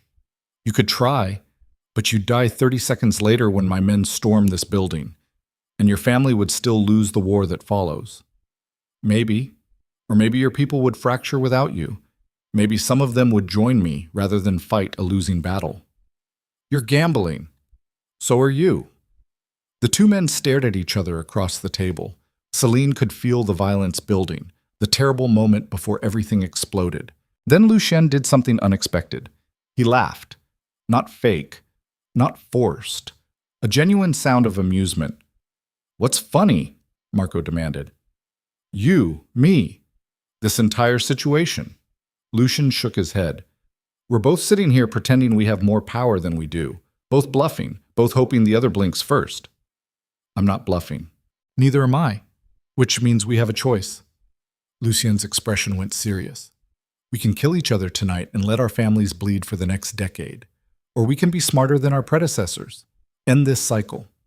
Marco's finger traced the rim of his wine glass. My uncle would call that weakness. Your uncle is dead. You're not. Lucien leaned forward despite the pain it caused his shoulder. You're young. You have time to build something better than a war. Don't throw it away for revenge. He makes a point. The voice came from behind Marco, one of his men, older, scarred.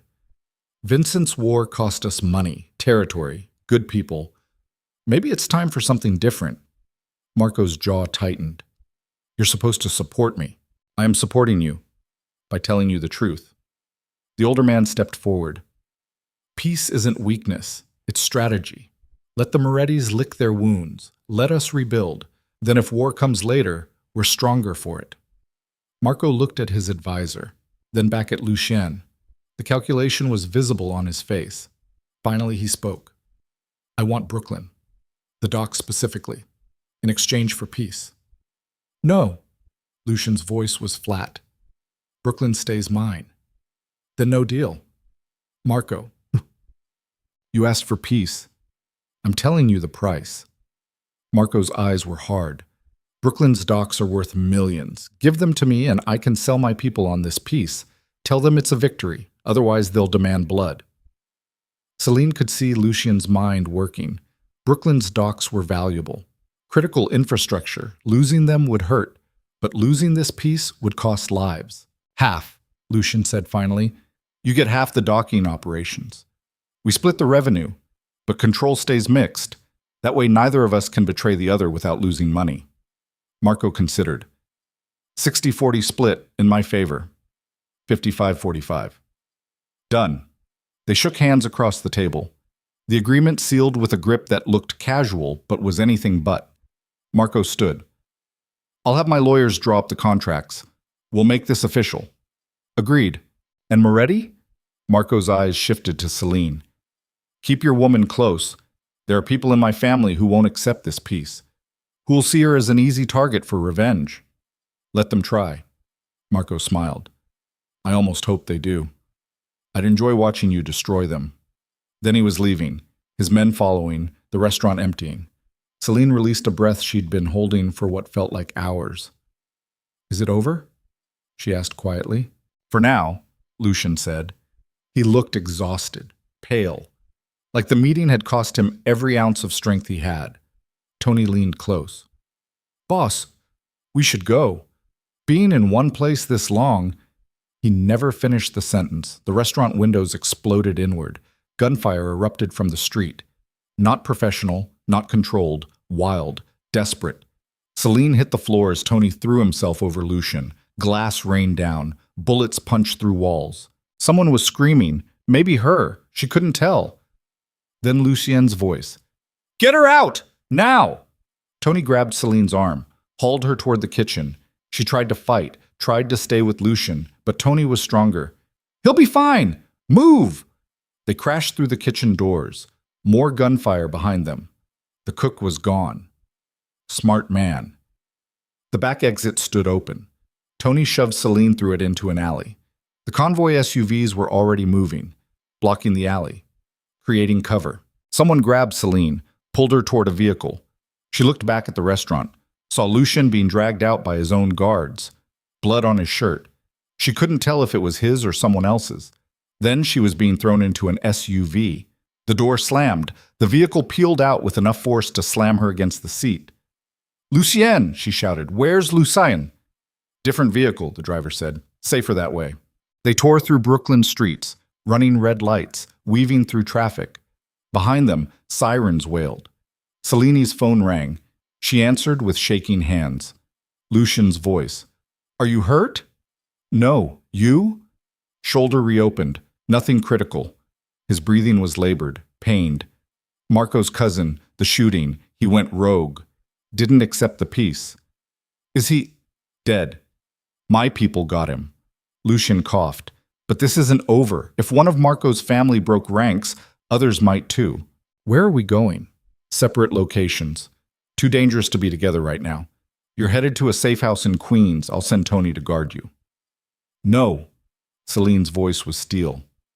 "We stay together." "Selene, no more separating. No more protecting me by pushing me away. We're in this together. Remember?" Silence on the line, then, "You're the most stubborn woman I've ever met." "I know. Where are you?" A pause. "Change of plans," Lucien said to someone else. Then to her, "Penthouse. We're going to the penthouse. I'll meet you there. Selene, I love you, and I'm not letting you bleed alone." She hung up before he could argue. The driver glanced at her in the rearview mirror. "Ma'am, my orders are to take you to Queens." "New orders. Penthouse. Now." "I need clearance, Selene leaned forward, put every ounce of authority she could muster into her voice. "I just watched someone try to kill the man I love for the second time in 2 weeks. I've killed a man. I've been kidnapped and shot at and pulled into a world I barely understand. So when I tell you to drive me to the penthouse, you drive me to the fucking penthouse. Understood?" The driver's eyes widened, then he nodded. "Yes, ma'am." He changed course. 15 minutes later, they pulled up to Lucien's building. Selene was out of the SUV before it fully stopped. She took the elevator up 50 floors with her heart in her throat. The penthouse doors opened. Blood on the marble floor. Medical supplies scattered across the dining table. Lucien sitting shirtless while someone stitched his reopened shoulder wound. His eyes found hers. Relief and frustration warred in his expression. "You're supposed to be in Queens." "Plans changed." Selene crossed to him, took his good hand. "How bad?" 6 new stitches, nothing permanent. The medic working on his shoulder looked up. "He needs to stop getting shot. This keeps happening. He'll lose mobility in this arm." "Noted," Lucien said dryly. Selene watched them work, watched the needle pierce his skin, watched him not even flinch. This was his life. Violence and blood and stitches in dining rooms. And somehow, impossibly, it was hers now too. When the medic finished and left, Selene helped Lucien into a fresh shirt. Her hands were gentle around his shoulder. "This has to stop," she said quietly. "I know. I can't keep watching you almost die." "I know."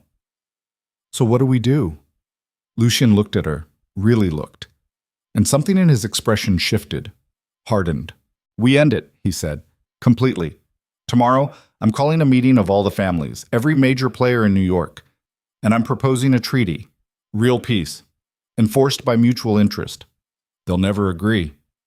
They will, because I'm going to offer them something they can't refuse." He stood slowly, moved to the windows overlooking the city. "Control, not of territory, of the future. A council that settles disputes without bloodshed, that builds profit through cooperation instead of war." Selene joined him at the window. "And if they say no? Then I burn it all down." His voice was quiet but absolute. "Every operation, every alliance, every piece of the empire I've built, I walk away and let them destroy each other." "You'd really do that?" Lucien turned to face her, cupped her face with his good hand. "For you? I'd do anything." "Even give up everything you've built?" "It's not everything, not anymore." His thumb traced her cheek. "You are." Selene felt tears building. "That's a lot of pressure." "I know, I'm sorry." "Don't be." She leaned into his touch. "Just don't die before this meeting happens." "I'll do my best." They stood at the window as the sun set over New York. The city lit up floor by floor, building by building, a kingdom of light and shadow. Tomorrow would bring another fight, another risk, Another chance for everything to fall apart. But tonight, they had this: each other, alive, together. And for now, that was enough. The meeting was set for Sunday. Neutral ground again. A hotel conference room in Midtown. Every family invited, every player given a voice. Lucien spent Saturday preparing his proposal. Selene watched him work, saw the exhaustion in his eyes, the pain he kept hidden, the determination that wouldn't let him stop. Saturday night, she found him on the balcony, same place they'd stood before the gala, before everything went to hell. "Can't sleep?" she asked. Too much to think about. Selene joined him at the railing. The city sprawled beneath them, endless, hungry. "What if they don't accept the treaty?" she asked. "Then we fight. And if we lose, we won't." "How can you be sure?" Lucien looked at her. "Because I have something worth fighting for now. That changes everything." They stood in silence. Then Selene said, "I'm scared." "Me too." "Really?" Terrified. He pulled her close with his good arm. "But I learned something these past few weeks. Being scared doesn't mean being weak. It means you have something to lose. And you have a lot to lose. Just you. Everything else is negotiable."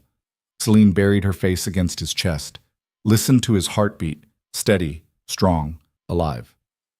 "Promise me something," she whispered. "Anything. No matter what happens tomorrow, we don't let them break us. We stay together. We stay whole." Lucien's arms tightened around her. "I promise." They stayed on the balcony until the city lights blurred into dawn, until Saturday became Sunday, until there was no more time left to prepare. The meeting was in 6 hours, and everything they'd fought for hung in the balance. The hotel conference room was designed for corporate meetings and wedding receptions, not peace treaties between crime families. But there they were, 15 men around a long table, each representing a different faction of New York's underground. Some Lucien had worked with for years, some he'd only heard about through intermediaries.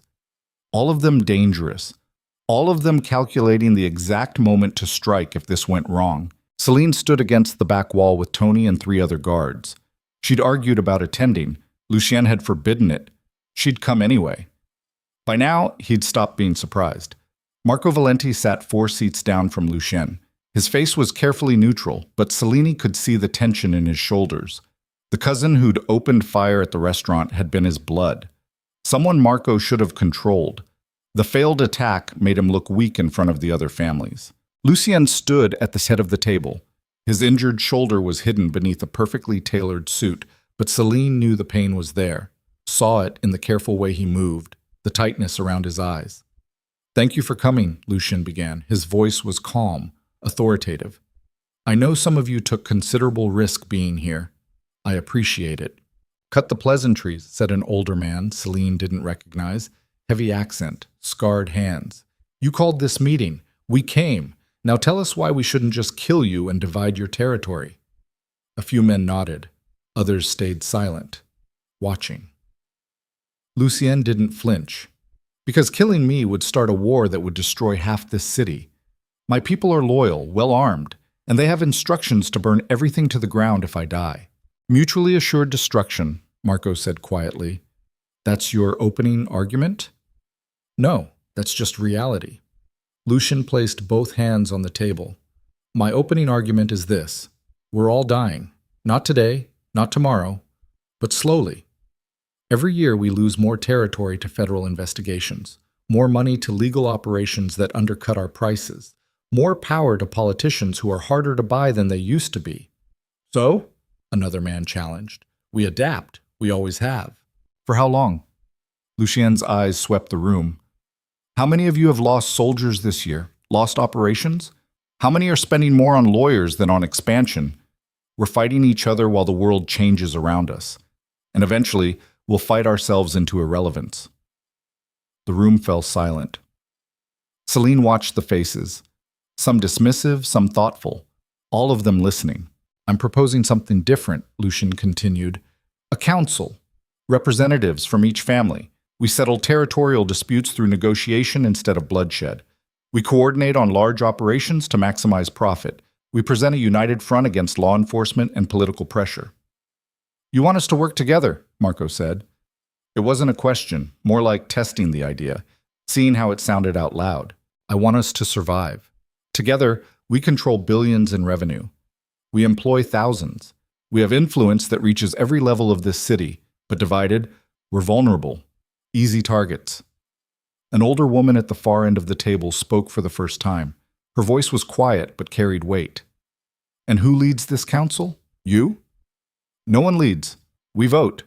Majority rules. Every family gets equal voice regardless of size.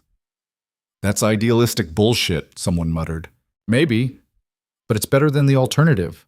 Lucien's voice went hard, which is watching federal prosecutors pick us off one by one, watching our children go to prison or get killed in stupid territorial wars, watching everything we built turn to dust because we were too proud to cooperate.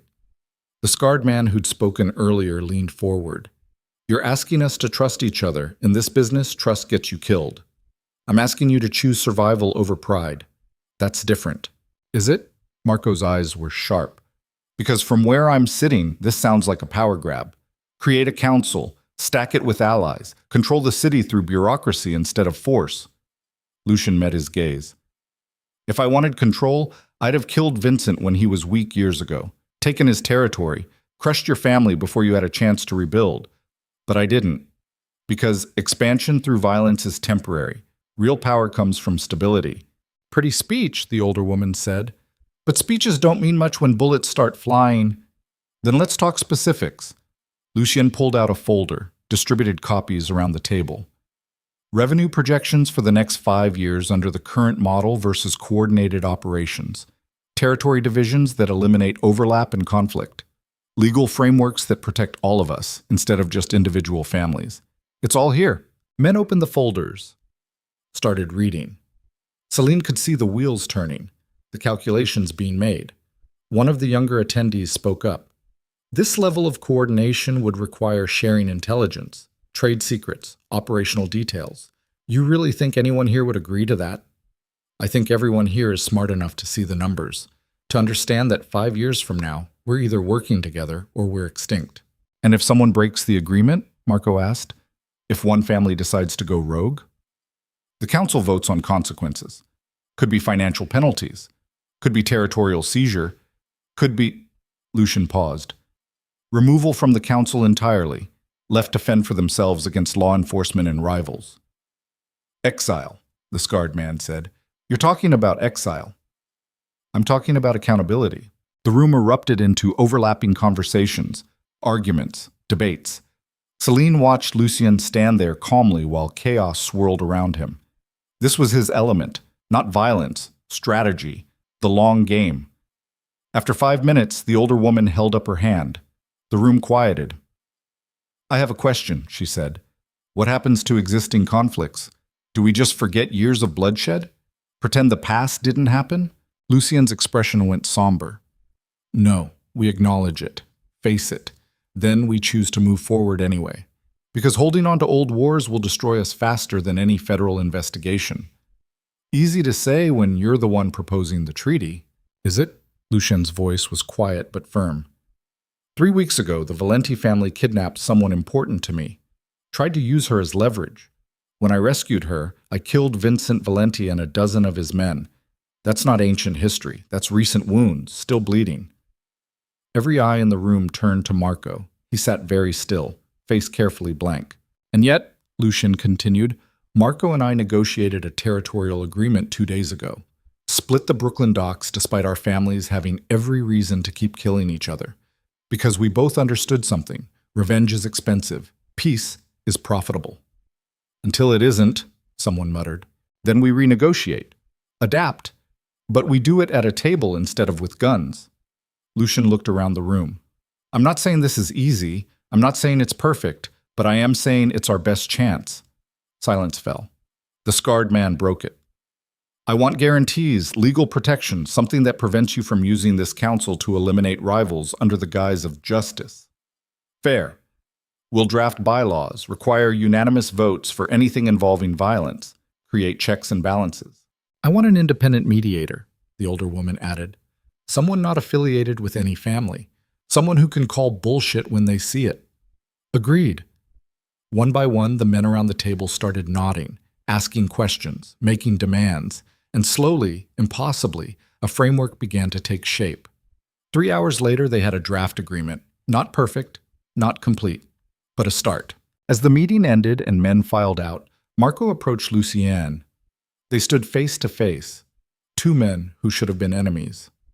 "This better work," Marco said quietly. "It will, if we both commit to it. And if someone in my family tries something, another cousin who doesn't accept the peace, then you handle it before I have to." Lucien's voice was steel wrapped in velvet. That's what leadership means, making the hard choices. Marco studied him for a long moment, then extended his hand. To hard choices. Lucien shook it. To survival. After everyone left, Selene crossed to Lucien. He looked exhausted, pale, like the meeting had drained every ounce of energy he had left. "You did it," she said softly. "We'll see. Talk is easy. Implementation is hard." But they listened. They agreed. For now, Lucien moved toward the windows. Outside, the city glittered in afternoon sunlight. In 6 months, someone will test the treaty, try to grab territory or make a move. That's when we'll find out if this actually works. Selene joined him at the window. "And if it doesn't, then I walk away. Like I said," he looked at her, "take you somewhere far from this. Start over." "You'd really leave all this?" Without hesitation. She wanted to believe him, wanted to think he'd actually choose her over the empire he'd built. But she also knew men like Lucien didn't walk away from power easily. "What are you thinking?" he asked. "That I'm in love with a man I barely understand? That I've killed someone? That my entire life changed because of one wrong text message?" Selene laughed, but it came out shaky. "And that somehow, impossibly, I don't regret any of it." Lucien pulled her close with his good arm. "I regret parts of it. I regret that you got hurt, that you were kidnapped and terrorized and pulled into violence you never asked for. But you don't regret meeting me. Never." They stood at the window as the sun moved across the sky. Tony waited by the door, patient, professional, giving them this moment. Finally, Lucien spoke. "I need to ask you something." Selene's heart jumped. "Okay. This life, my life, it's never going to be completely safe. Even with the treaty, even with peace, there will always be risks, always be people who want to hurt me through you." "I know." "And you're okay with that?" Selene pulled back to look at his face. Really look. Past the expensive suit and the powerful reputation and the carefully maintained control. At the man underneath, the one who'd sat in her cafe pretending to be normal, who'd understood her shadows, who'd burned the city down to save her. "I'm not okay with it," she said honestly. "I hate the danger. I hate watching you almost die. I hate that I had to kill someone to protect you." "Then why stay?" "Because leaving would be worse." She touched his face, traced the line of his jaw. "Because when I'm with you, I feel alive in a way I never have before. Even when I'm terrified, even when everything is falling apart, you see me, the real me.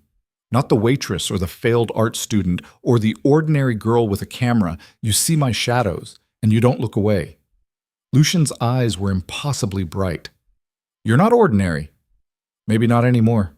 He kissed her, slow, deep, like memorizing the moment. When he pulled back, his expression was serious. "Move in with me, officially, not just staying over. Make the penthouse ours." Selene's breath caught. "That's a big step." "I know, but I'm tired of pretending this is temporary, tired of half measures." His hand tightened on her waist. "I want you in my life, completely, permanently." "What if it doesn't work? What if we're too different, Aaron? Then we figure it out, together." He smiled slightly. "We've survived kidnapping and shootings and peace negotiations. I think we can handle cohabitation." Selene laughed despite everything. "You make it sound so romantic." "I'm not good at romantic. I'm good at honest." "Yeah, you are." She took a breath. "Okay. Okay. Okay. I'll move in. I'll make the penthouse ours. I'll figure out how to exist in your terrifying world." She met his eyes. But you have to promise me something. Anything. No more secrets. No more protecting me by hiding information. If there's danger, I need to know. If there's a problem, we solve it together. Equal partners. Not you making decisions for me. Lucien was quiet for a moment. Then, that's going to be hard for me. My instinct is to protect you, to shield you from the worst parts of this life. I know, but I need you to try anyway. I will, I promise. He kissed her forehead. Equal partners. They sealed it with another kiss. Longer this time. Tony eventually cleared his throat from across the room. Boss, we should go. Being in one location this long makes me nervous. Lucien nodded. Right. Let's go home. Home. The word felt significant, final. They rode the elevator down in comfortable silence. Outside, the convoy waited, professional, protective. As they drove through Manhattan traffic, Selene watched the city pass by. She thought about the girl she'd been 3 weeks ago. Working in a cafe, taking photographs no one saw, dating a man who didn't respect her, living a small, safe, unremarkable life. That girl was gone. In her place was someone who'd killed to protect the man she loved, who'd negotiated with crime lords, who'd chosen danger over safety because the alternative felt like dying slowly. She wasn't sure if that made her brave or crazy. Probably both. 2 months later, Selene stood in a gallery in Chelsea, watching strangers examine her photographs. Not the cafe work, not the accidental shots on her phone. Real art. The shadows she'd spent years capturing, framed, mounted, priced at numbers that made her dizzy. The gallery owner, a sharp woman named Helena, who'd somehow found Selene's Instagram, had called 2 weeks ago with an offer, a solo show, prime location, opening night attended by collectors and critics and people who actually mattered in the art world. Selene had said yes before fully processing what it meant. Now she stood in the corner wearing a black dress Lucien had bought her, watching her shadows come to life on white walls. Stop hiding in the corner, Lucien said, appearing at her elbow with 2 glasses of champagne. This is your night. I'm not hiding, I'm observing. You're panicking. Also that. Selene took the champagne, didn't drink it. What if they hate it? They don't. 3 pieces sold in the first hour. What? Lucien gestured subtly toward a photograph of a Brooklyn alley, shadow and light fighting for dominance. That one. And the bridge series. Someone bought both. Selene's heart jumped. Who? Does it matter? Yes, I want to know who's crazy enough to spend money on my work. Art collectors. People with taste. Lucien's smile was slight. And me. I bought the bridge series. You can't buy your girlfriend's art. That's cheating. I can do whatever I want. And they're beautiful. I want them in the penthouse. Selene felt tears building. She blinked them back. You're biased. Absolutely. Doesn't make me wrong. Helena appeared, trailing a couple in their 50s. Expensive clothes, serious expressions. The kind of people who attended gallery openings as a lifestyle. Selene, darling, this is Mr. and Mrs. Chen. They have questions about your process. The next hour blurred into a series of conversations, answering questions about composition and lighting and what inspired her to capture darkness instead of light. Some people got it, some didn't. All of them were interested. By the time the opening ended, 7 pieces had sold. Helena was already talking about a follow-up show, about magazine features, about opportunities Selene had stopped dreaming about years ago. They left the gallery around midnight. The convoy was waiting, Tony in the lead car, other guards flanking. It should have felt suffocating. The constant security, the awareness of danger. Instead, it felt normal. That probably said something disturbing about how much Selene had changed. In the SUV, Lucien took her hand. You were incredible tonight. I was terrified. Same thing. Selene laughed. Is it always going to be like this? Me being scared and you pretending it's fine? Probably, but you'll get used to it. Will I? Lucien's expression went serious. You've already gotten used to so much. Gallery openings should be easy compared to everything else. He was right. Compared to warehouses and gunfire and peace negotiations with mob bosses, talking about her art was nothing. When did my life get so weird? She asked quietly. About 2 months ago. When you sent a photo to the wrong number. Best mistake I ever made. Agreed. They drove through the city in comfortable silence. Selene watched the lights blur past, thought about everything that had changed, everything she'd survived. The penthouse felt like home now. Her photographs on the walls, her camera equipment in the spare bedroom Lucien had converted into a studio. Her clothes in the closet next to his expensive suits. They'd settled into a rhythm. Mornings, she worked on her photography. Afternoons, she sometimes helped at the cafe. Marco had insisted on keeping her employed despite everything, claiming it was good for her to stay grounded. Evenings belonged to Lucien. Dinners, conversations, the quiet intimacy of two broken people learning to be whole together. The treaty was holding. Barely. There'd been 2 violations in the past 8 weeks, both handled through the council instead of violence. The families were learning, adapting. It wasn't perfect, but it was working. As they entered the penthouse, Selene kicked off her shoes and collapsed onto the couch. Her feet ached, her face hurt from smiling. But underneath the exhaustion was satisfaction. She'd done it, actually succeeded at something for the first time in years. Lucien joined her on the couch.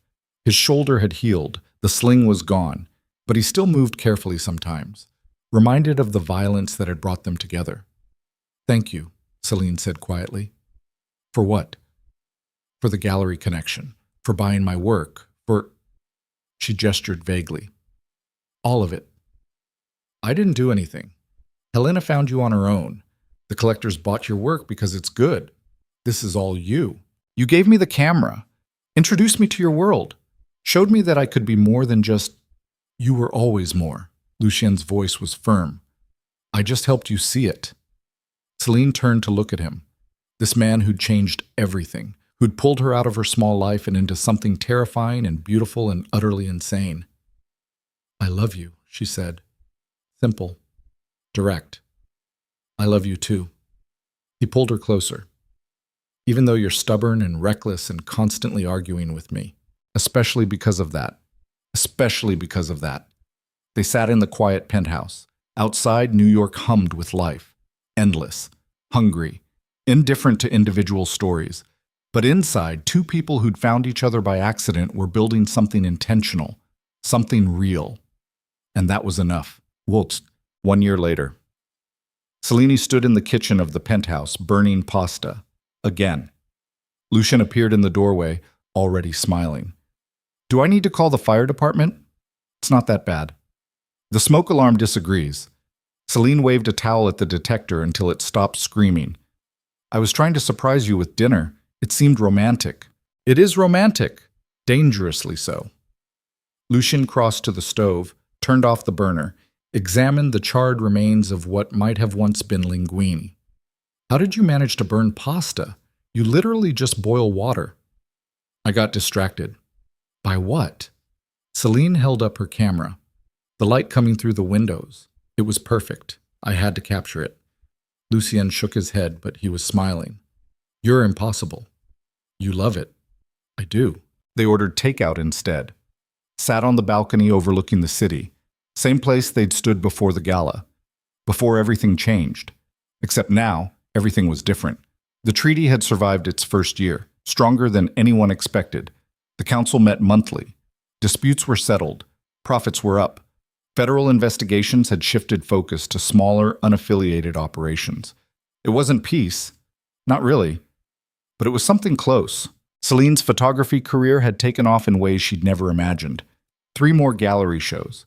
Features in art magazines. Commercial work that actually paid well. She'd quit the cafe 6 months ago. Marco had thrown her a goodbye party. Half the neighborhood showed up. She still took pictures of shadows. Still found beauty in darkness. But now she also captured light. The balance felt right. "I need to tell you something," Lucien said, setting down his wine glass. Selene's stomach tightened. Those words never led anywhere good. "Okay." Marco's stepping down from the council. His family's pushing him out. They think he's too soft, too willing to compromise. What does that mean for the treaty? Depends on who replaces him. Could be someone who honors the agreements, could be someone who wants to restart the war. Lucien's expression was carefully neutral. "We'll know in a few weeks." Selene processed this. A year ago, news like this would have terrified her. Now it just felt like part of the landscape. Danger was always there, always waiting. They'd learned to live with it. "What's the plan?" she asked. "Same as always. Stay prepared, hope for the best, plan for the worst." Very inspirational. "I'm a realist, not a motivational speaker." They sat in silence. Then Selene said, "Whatever happens, we handle it together, right?" "Right. No more secrets.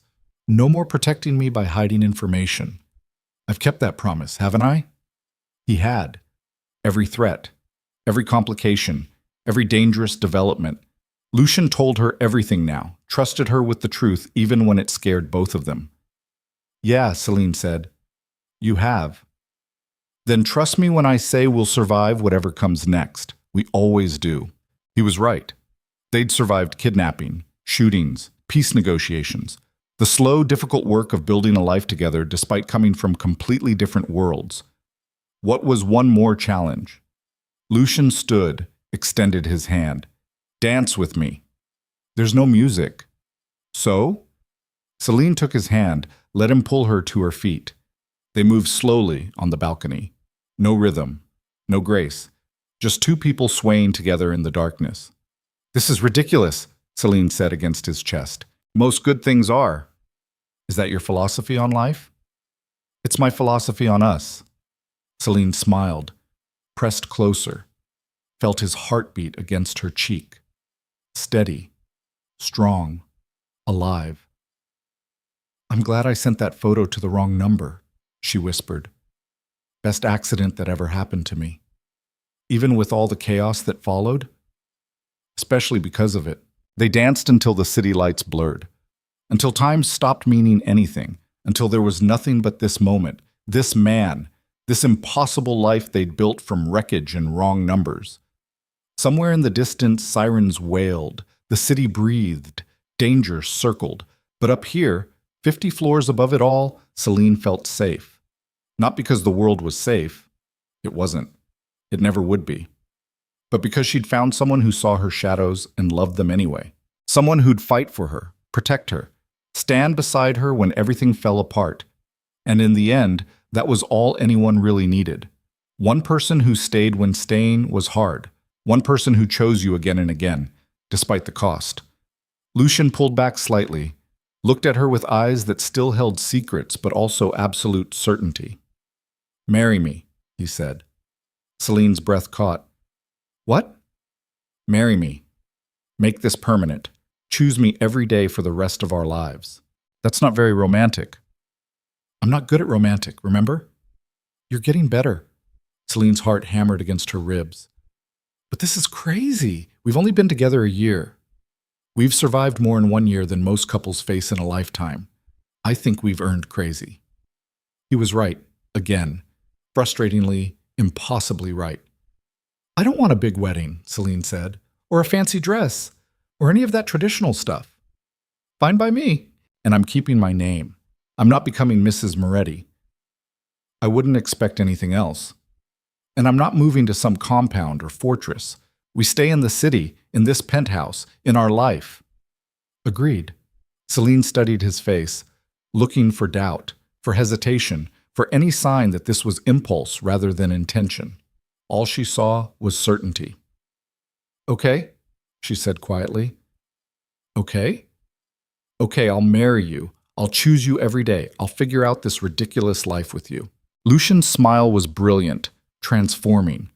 He pulled a small box from his pocket, because of course he had a ring ready, and opened it.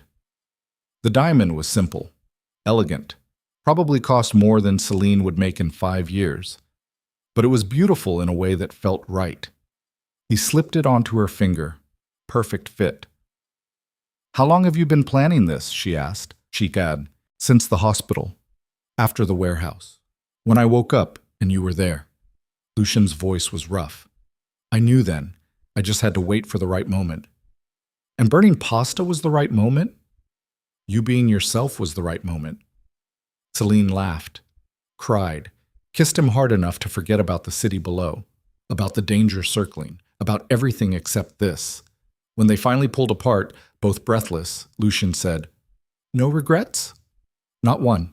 Even knowing what this life is, what it will always be, especially knowing that. Selene touched his face. Because I'd rather have a complicated life with you than a safe life without you. That might be the most reckless thing you've ever said. I learned from the best. They stood on the balcony as night deepened around them, engaged, committed, choosing each other despite, or because of, every rational reason not to. It was insane. It was perfect. It was exactly what Selene had been missing her entire life without knowing it. Adventure, passion, someone who saw her completely and loved her anyway. What happens now? She asked. Now we plan a wedding, live our lives, handle whatever the city throws at us.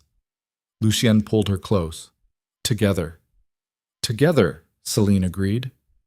And somewhere in the distance, New York glittered endlessly. A city built on accidents and wrong turns and impossible chances. The perfect place for two broken people who'd found forever through a message meant for someone else. The perfect place to build something real from chaos. The perfect place to choose love over safety. Again and again and again. Oops. The end. The rain had stopped by the time their story became legend. People would talk about them for years. The waitress and the mob boss. The accidental photo that changed everything. The woman who killed to save him. The man who burned the city down to find her. Some said it was romantic. Others called it reckless. Both were right. But Selene and Lucien didn't care what people said. They were too busy living. Building a photography studio in Brooklyn. Maintaining the uneasy peace between families. Surviving the constant dance between danger and domesticity. Their wedding was small. City Hall. Just witnesses. Tony stood as best man. Helena from the gallery stood with Selene. No fancy dress, no big reception. Just two people choosing each other in front of a bored clerk who'd married 100 couples that day and would barely remember them. It was perfect.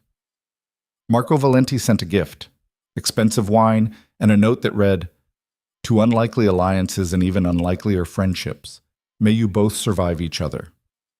They drank the wine on their balcony, toasted to survival, to accidents, to messages sent to wrong numbers that turned out to be exactly right. The treaty held for 3 more years before finally fracturing, not because of Marco's replacement, because of federal pressure, indictments, operations shut down. But by then, Lucien had already started transitioning out, shifting to legitimate businesses, using the council infrastructure to pivot entire operations toward legal ventures. It was slow, painful, required sacrifices that cost him allies. But Selene was worth it. Being with her was worth it. Building a life that didn't require constant violence was worth it. They never completely escaped his past. People still recognized the name Moretti, still whispered, still wondered, but they built something real anyway. A life, a marriage, a partnership. Selene's photography became internationally recognized. Her shadows graced gallery walls in Paris, Tokyo, London. She never forgot where she came from. Still shot Brooklyn streets, still found beauty in darkness. Lucien became a consultant, helped businesses navigate complex negotiations, used his skills for strategy instead of survival. He never talked about his past publicly, but he never hid from it either. They bought a house outside the city, kept the penthouse for when they needed to be in Manhattan, split their time between worlds. It worked because they both understood something fundamental. You couldn't escape who you were. You could only choose what you became, and they chose each other every single day, through the good and the bad, through danger and peace, through the ordinary moments that made up a life. On their 10th anniversary, Selene took a photograph of Lucien standing at their country house window, light streaming in, shadows pooling at his feet, the man caught between darkness and illumination. She titled it Wrong Number. It won awards, sold for an obscene amount of money, became one of her most famous pieces. Because everyone understood what it really captured. Not just a man at a window, but the moment two people found each other by accident and chose to stay on purpose. The moment chaos became choice. The moment a message sent to the wrong number became the rightest thing that ever happened. And years later, when people asked Selene if she regretted any of it, The violence, the danger, the impossible complications of loving a man like Lucien Moretti, she always gave the same answer, not for a second. Because some mistakes were worth making, some accidents were actually fate wearing a disguise, and some love stories began with wrong numbers and ended with forever. This was one of them.